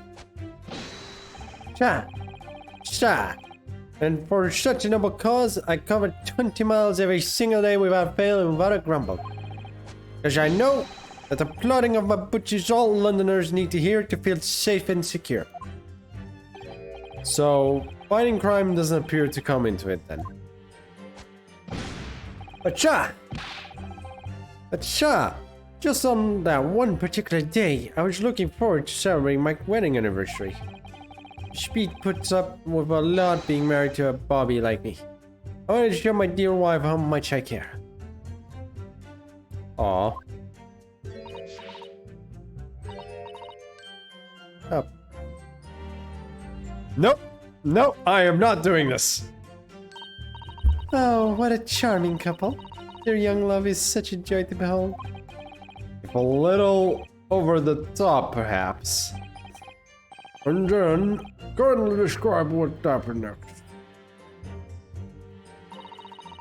The silhouettes appeared of the fog on the pavement in front of us. Two silhouettes. Oh my freaking god, I always click that by accident. That's right. That's right. They were coming towards us, walking up Briar Road in the opposite direction. Oh. There was a rather plump figure followed by a scrawny, thin-looking man. Okay. That does sound exactly like the victimized picture in the sprint, and like Mr. Natsume. Yes, unfortunately it does. And you're certain that at that time there was nobody else nearby? Oh yes, quite certain. It was dark, but there are streetlights on Briarwood, you see. There was nobody else around at all. Is that right, my darling? Oh yes, that's right. Of course, there was a light fog on the ground. The Briar Road is dead straight and you could see a fairly long way down the pavement. And then there's the street lighting as well. I didn't see any other pedestrians. Our slave takes a firm hold. Your answer, Mr. B. Answer, please, Mr. B. Are you quite sure of what you just said? Yes, sir. The cowboy who spent all day, every day keeping watch on the streets. I swear to it, sir. I'm sure, as my love for Patricia is true. Nope. I refuse. Anyways. They're still maintaining there was no one else around other than the victim and the attack. It's starting to seem like that must be how it really happened. It's beginning to seem like there's nowhere to run. Well, that didn't stop Mr. Natsume, did it? He fled the scene all too convincingly. Thank you. I believe we have a reasonably clear idea of the situation just before the incident now. What happened in the crucial moments that followed? All of a sudden, one of them just collapsed on the floor, and then the other scattered with something before running off. Hold it! Scattered something? What do you mean by that? Oh, well, I couldn't quite make out what he was at the time. But then when we got closer, we realized what he was. Didn't we, darling? Oh. What? Oh, yeah, that's right. It was some old books. I see. Old books. Oh, yes, sir. The culprit had dropped a number of them all around when the victim lay on the pavement. Indeed. As clearly pictured in its photographic frame. That rotten Japanese man did that when he did the deed. Let's not forget it. It remains to be established that the defendant was indeed the attacker. But we saw him. Where's the man in the dark without question, sir? The mustache, the hunchback, and like eyes, taut mouth, the snub nose. Everything. Any more insults you want to throw in? That's right. He looked down at that poor defenseless woman with those terrifying intense eyes. And then suddenly threw his books onto the pavement and ran away. I see. This is tough. They seem as tough as though they're telling the truth here. May I remind you, the court, that this unambiguous testimony comes from the policeman and his wife. Now, please continue. Yes, sir. Yeah. Excellent. They overcome and then went for help at a nearby police box. Was it your husband who went to fetch help? No, I went. I may not be a police officer myself, but I am the proud wife of one after all. Is that right, my darling?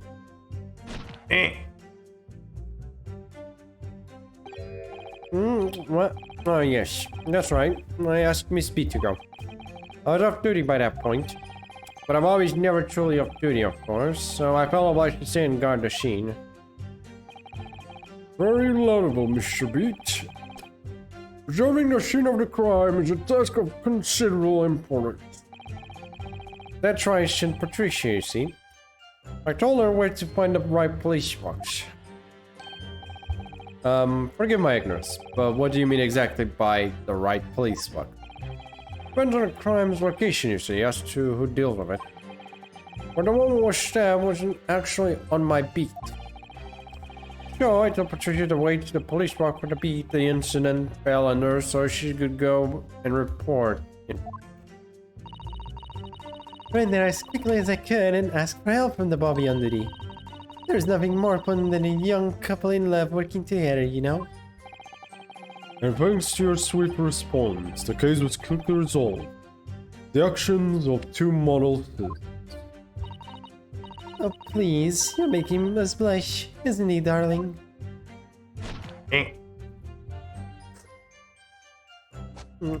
Yes, sir. What Patricia said, sir. Let's move on, shall we? Japanese man in the dock. Rolly and I both saw him as clear as day, with fog. But surely you wouldn't have been able to see his face by the light of the gas street lamps, would you? We absolutely could, as long as they have exceptional eyesight, lady, you know? Right. The light from the street was more than enough. My husband already told you that the fog was only light, didn't he? Yes. And what of the fog? We're very much spread across the globe, I believe. But it's an absolute menace to those of us who have to live with it, of course. Oh, it is. When it's thick, you can't even see the hand at the end of your own arm.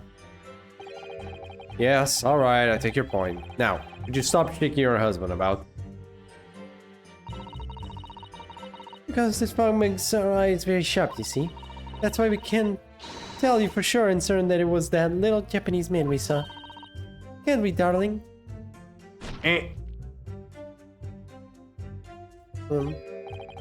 What? Ah, yes. Was the accused and no mistake? The mustache and the hunchback, the cat-like eyes, the taut mouth, the snub nose. Unmistakable, sir! As far as this couple's testimony is concerned, there can't be any question. He was technically saw they saw running away from the scene of the crime.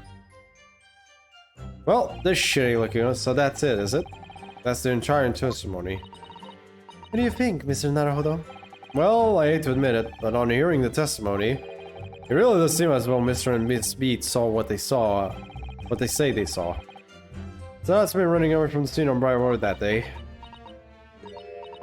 Yes, I feel the same. So if that's true, where does it leave us? The members of the jury are sure to call for a guilty verdict after this testimony. Oh no! Then what do we do? Kazuma-sama were here. What are you trying to say? I think you were trying to find a contradiction somewhere else within their testimony. What do you mean, somewhere else? Something about seeing Mr. Nazu in the equivocal. Calling that in question won't help. But if you could identify some other part of their testimony which appears to contradict the facts, you might be able to discredit them. Make the jury doubt if the pair's memory of the day is accurate. Oh, right! We must focus on finding a discrepancy in the statements somewhere. If we don't, I'm afraid the trial may reach an early and unfavorable conclusion. Why do I always seem to be so up against it? Let's see.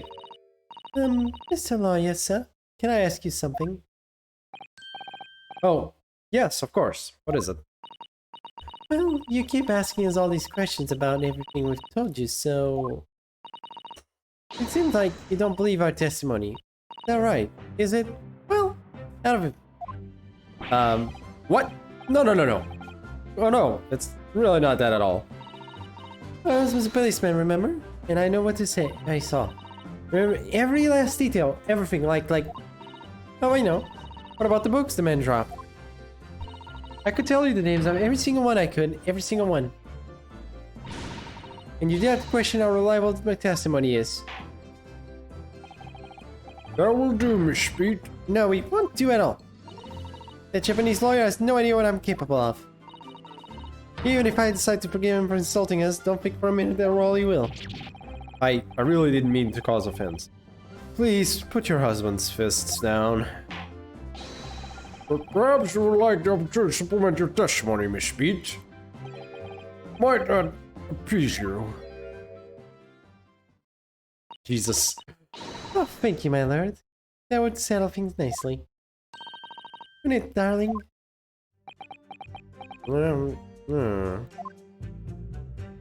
Okay. I could even tell you the names of the 4 books you dropped at the scene. Wait, 4? Wait, whoa, 4? Full stop.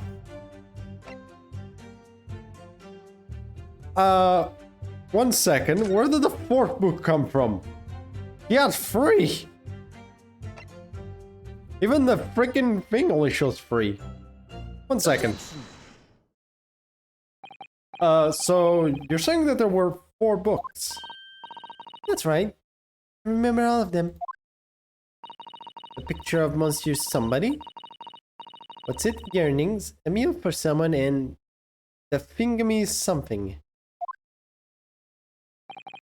I'm sorry, Miss Beat. But there is a fundamental flaw in that statement of yours. Oh no. What flaw? What? Simply that, at the scene of the crime, there were only 3 books, not 4! What? This is a receipt from the bookshop where the defendant bought his books. Your books. Yes, and it details Mr. Natsume's purchases that day. But as you can see, only 3 books are listed. Only 3? No, that can't be. I remember seeing them. There were 4 books, I tell you. 4 dirty old books. Oh really? Have a good look at this photographic print of the scene of the crime. As you can clearly see from this evidence as well, there are only 3 books. But just don't believe it. I saw them there. I swear it. I saw them. No, madam, I'm afraid your powers of cannot be relied upon. So it cannot be denied that though you say it was the defendant you saw, you could have very well be mistaken. Oh no. No. Objection! I'm sorry for the terrible no there, but like, yeah, I'm not going that far with female voice. It's plainly evident that it is your powers of deduction cannot be relied upon, my learned Nipponese friend. What? What cannot be denied is that these 2 witnesses saw the accused running from the scene. The fact that you know very well you have no hope of disproof. So you've striven to avert attention from that by dint of some inconsequential discrepancy.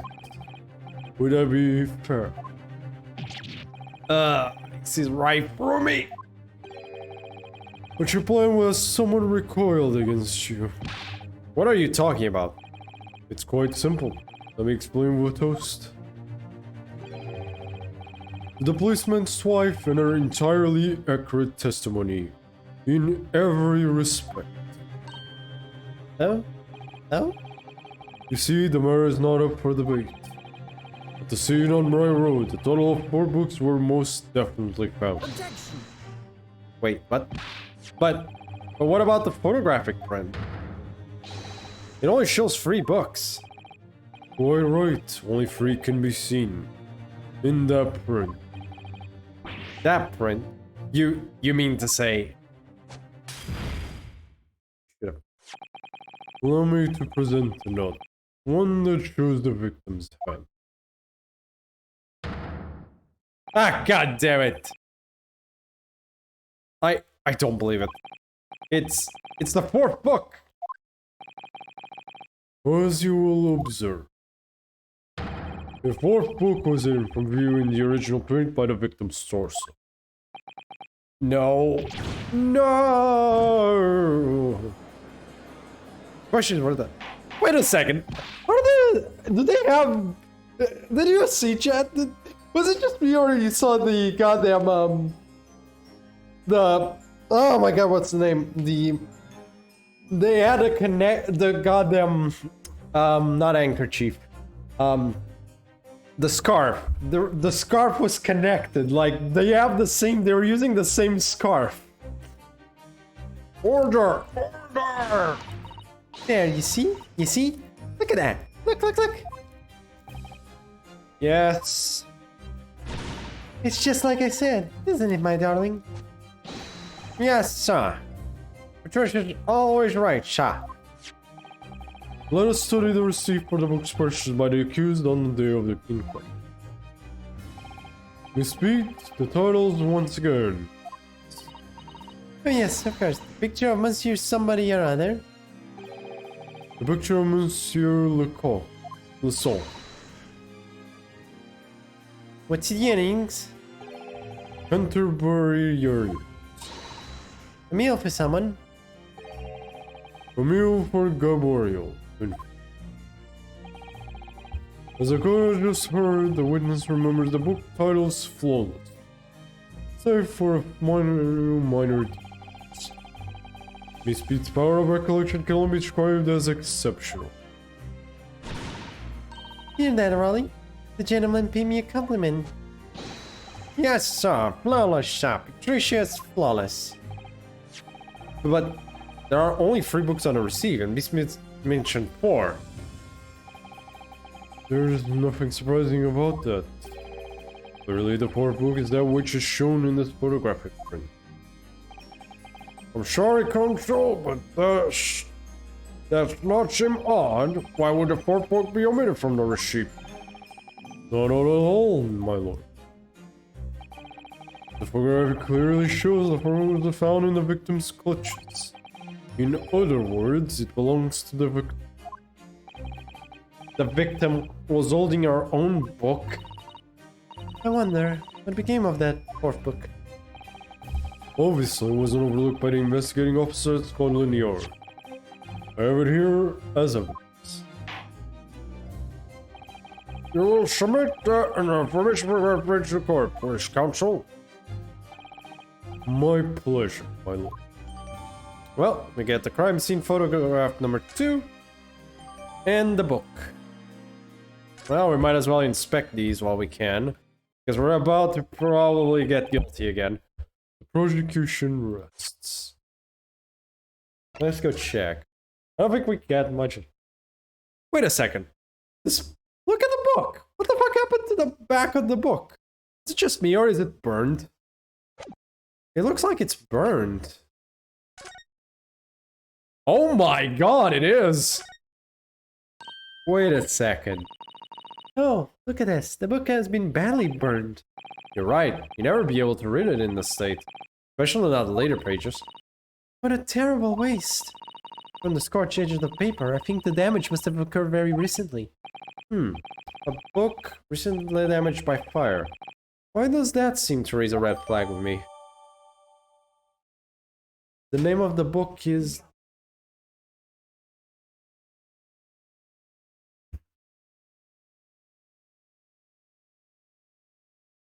Wait a second. Wait, the name of the book is The Lion's Pride. Wait a second. Oh my god! I know where this book is from. This book is not that woman's book. This is not that woman's book. I know what this is. This book came from one place, and one place only. We literally talk with them.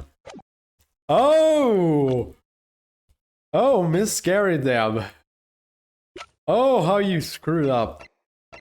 Holy shit, they're young. Holy fuck. I'm older than these two.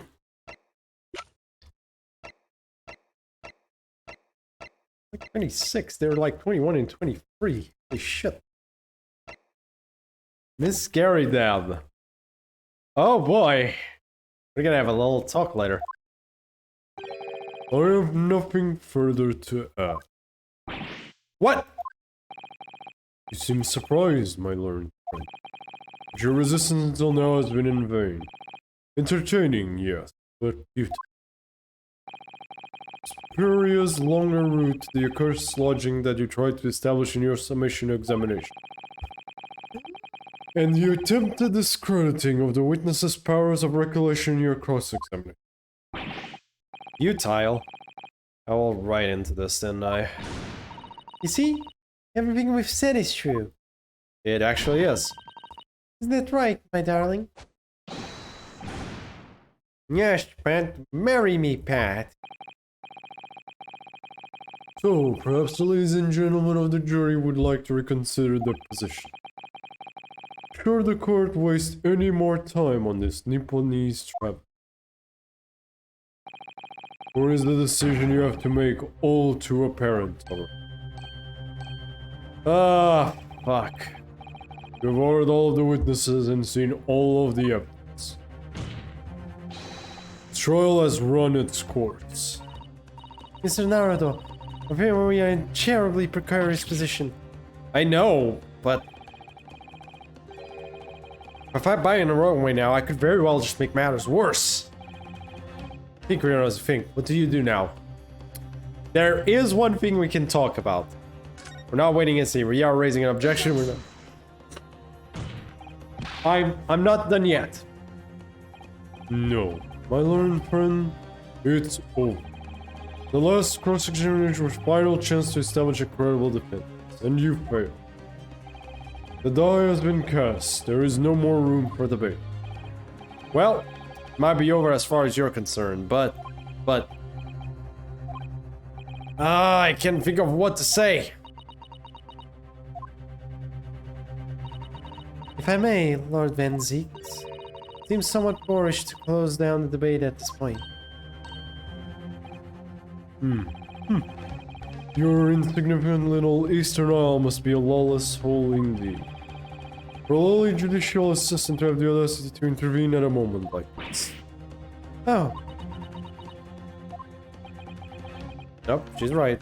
I am, to my shame, still a very inexperienced lawyer. So you will have to forgive me, but I consider my assistant's advice essential and her opinions invaluable. Mr. Naruto. One of this land's great guiding principles is tolerance, so the court will hear you, madame. Go ahead, Mr. Sato, please. Very well. Pray, what insight can you give us? What have we all overlooked in this matter that you see fit to pursue? Well, the court has been presented with new evidence, but only after the last cross-examination finished. I see. And you believe that this new evidence warrants further examination, do you? Yep. Mr. Naruto, what do you think? It's possible that this new evidence might be the decisive proof we've been waiting for. The judge is sure to ask the members of the jury to announce their leanings in a moment. And of course, he's sure to ask you to explain what the crucial piece of evidence is and why. Though we must take this opportunity to examine the newly presented evidence as thoroughly as possible. Yes, I understand. And thank you, Mr. Sato. I already checked! This is it. Sato-san has managed to win us one last chance here. I can't let it go to waste. Defense wishes to present evidence, my lord. Very well. The defense may present one further piece of evidence. Evidence apparently offers a profound insight into this case and has either been overlooked. What is that word? Anyways, the fourth book. The evidence in question is what we can see from the newly presented photographic print at the crime scene. The fourth book, found in the victim's hand. Objection! We have already discussed the fourth book at length. Other than it being in the victim's grasp at the time of the incident, no significance has been attached to it. Saying the matter further would be a flagrant waste of the court's time, as you well know. Ah! Yes, I'm afraid counsel, I must concur with the prosecution on this matter. When I afforded this opportunity, you led the court to believe that the evidence in question contained a discovered clue. So I must insist that you will elaborate, counsel. You identified this clue at once. Do I make myself clear? Oh, yes, my lord. It's, Mr. Naruto. I believe the prosecution is trying to avoid a thorough examination of the evidence. Which means you may very well be on the right track. Yes, I think you might be right. We are 100% right. Come on, Naruto. So, counsel, as it were is a vital clue to this case which fourth book conceals. What the fuck happened back there? I would ask the court to observe the back of the book in question. The back? What do you... Good gracious! It's been marked to a crisp. So we have to ask ourselves, why was the victim clutching what is clearly an unreadable book? It is undeniably an extremely unnatural thing for her to have been doing. Objection! Unnatural, you say. And what of it, my Nipponese friend? Oh, Were I to concede the point, if it bears no relation to the case, there is nothing to discuss. So, should you wish to assert that this fire damage is some veiled clue as to what happened that day? Pray do enlighten us all. What truth does this charred book hide? charred book. There is just one possibility here which I can't quite bring myself to rule out. It's an outside chance, certainly, but worth a try. Alright, I'll explain my fury. Don't keep us waiting any longer, counsel. Explain this fury of yours. Why are you suggesting that you can discern from the fire's sword? Its owner. The owner of this book. My lord, the burn on the back of this book reveals a startling truth. About the book's owner. I beg your pardon? But you know the book belongs to. The victim was gripping it in her hand as she fell to the floor. After all, it's obviously hers. The question of how this book came to be in the victim's hand has yet to be answered. However,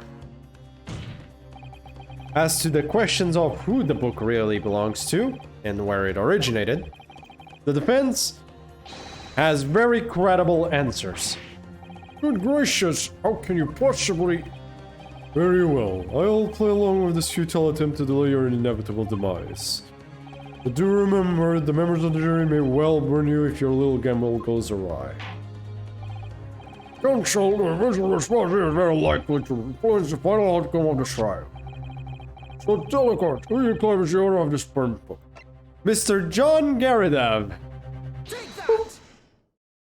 Remember, he was missing his Lion's Pride book. The answer is that the book belongs to the couple who own the house where the defendant has its lodgings. A certain Mr. and Mrs. Garadev. The landlords. Even if, holy, first time he get knocked back a little. And whether this is some extraordinary coincidence or some kind of fate at work, I don't know. But of all the people in London, one of the 6 chosen for jury duty in the this courtroom today is none other than Miss Garadev herself. Oh my goodness me! I think you must be mistaken, sir. I'm not Mr. Garadev's wife. I'm his maid. Thing would be so much easier if you would just drop the pretense. Alright, how about a secret question? Have you ever seen this book in Mr. Garadev's house? Oh would never presume to know all of the books he keeps, sir. Objection! This is outlandish behavior. This woman is the accused's landlady, you say. You implicate this hard-working member of the public. You besmirch her without a shred of evidence. Your actions are unforgivable. Objection. At this time, this is not mere conjecture. Vance happens to know that on the day in question, at almost exactly the same time as the victim was stabbed on the pavement below, another incident was taking place in the room on the top floor of Mr. and Miss Garrideb's house. Good lord, what sort of incident, counsel? A marital dispute. Fire, my lord. Yep. We remember, we talked with them about it. Great say was. Happened in the blink of an eye, you know. The whole place filled with smoke. Couldn't see a belly thing. Didn't take long for the fire to spread, of course. The belly furniture started going up as well. Worst of it is, I lost my favorite book, my favorite book called The Lion's Pride. Yep. Oh, that's a new face. The Lion's Pride. That is a new face. Van Zix is not happy here. By Jove, the very same title that's the subject of this debate. Oh dear me! Objection! This is rising. All you've told the court is that a book by the same name was involved in a fire. In which case, it would be reasonable to assume that it was burned to ashes. And entirely unreasonable to infer that it magically removed itself to the scene of the crime. Perhaps it would make more sense if I told you that the cause of the fire was marital discord. Without going into details, it appears that Miss Garrideb was considerably enraged. Apparently, she continued to attack Mr. Garrideb even amid the flames. Oh, how awful. Can't even imagine being so horrid to the one you love. Can you, Raleigh? Absolutely not, sir. My Patricia could never raise a finger against me, sir. Doesn't matter. This still happened. At all my favorite old novels in that case. But as soon as the fire got hold of them, that was it. Whoosh! Up in smoke. Then the fire started hurling things at me. There was I, back up against the window, under heavy enemy fire. Incendiary books incoming, 10 to the dozen. The man had his back up against the window, and he had burning books thrown at him.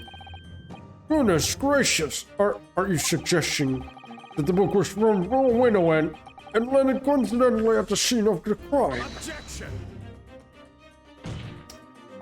No. A thorough investigation of the surrounding area was conducted the very evening of the incident, and there is no report of the Garrideb's window pane being broken. That's quite true. We also saw no sign of broken glass when we visited the Garrideb household. But is it not conceivable that the window was open at the time and... Not even remote. Let us not forget the season and the chilling weather that accompanies it. No Londoner would ever leave a window open in the middle of winter. Ah! Does not first postulate the scenario in all seriousness. You earnestly claim that the book found at the scene was a flame projectile owned by Mr. Garrideb's wife. I believe it's a possibility, my lord. I mean, couldn't they have opened the window because that's quite enough? Who said that? That's quite enough. Well, I hope that everyone can see you for what you are now. You little foreign trickster. You call yourself a lawyer, but you're just a coward. A mean coward. Really? Giving little stiffs at the whole neighborhood alike.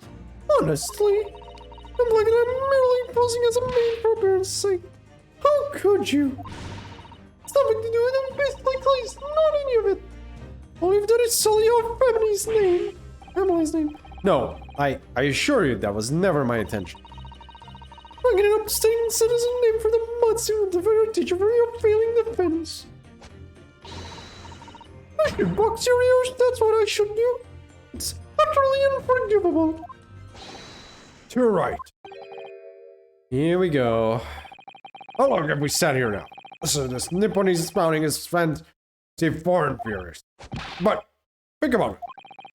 At the end of the day, the only person who could have possibly have stabbed him is that little hunchback with the mustache. And he ran away from the scene, too. I do declare you're right. It's true. Yes, what did I tell you? Makes sense to me. Sorry, what's that? Well, it would appear that the ladies and gentlemen of the jury are once again in full agreement. What is your position, Mortal Van Zeeks? God damn it! In truth, my lord, I feel there has been unnecessarily protracted proceedings. But then one must always exercise patience in order to savor the best of it. No, wait! The mystery of the fourth book still hasn't been... like... Books are your predilection, my dear learned friend. Study them on your own time.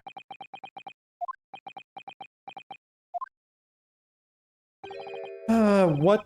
No, forgive the discourtesy this time. In that case, ladies and gentlemen of the jury, you will now state your individual decision regarding the defendant's culpability for the court to hear. Here we go. Again. Guilty. Well, chat, we lose. Guilty. Guilty. Well, chat, I think we lost. Unless we can do another summation examination, like... Thank you for that unambiguous. That's twice now. It's over. Mr. Naruto, don't give up. It's Susato. Have you forgotten? The battle isn't over yet. You're not suggesting. Of course, the defense has the right to another summation examination at this point. Still convince the jurors to change their minds. You have one more chance. My lord, the defense asks for to exercise right to a summation examination.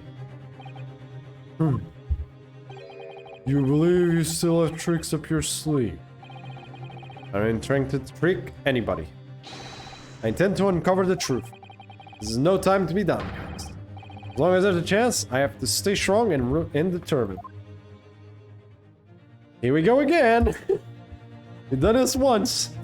We do it a second freaking time. To be continued. Oh boy. Okay, chat. I'm gonna save my progress there. One sec.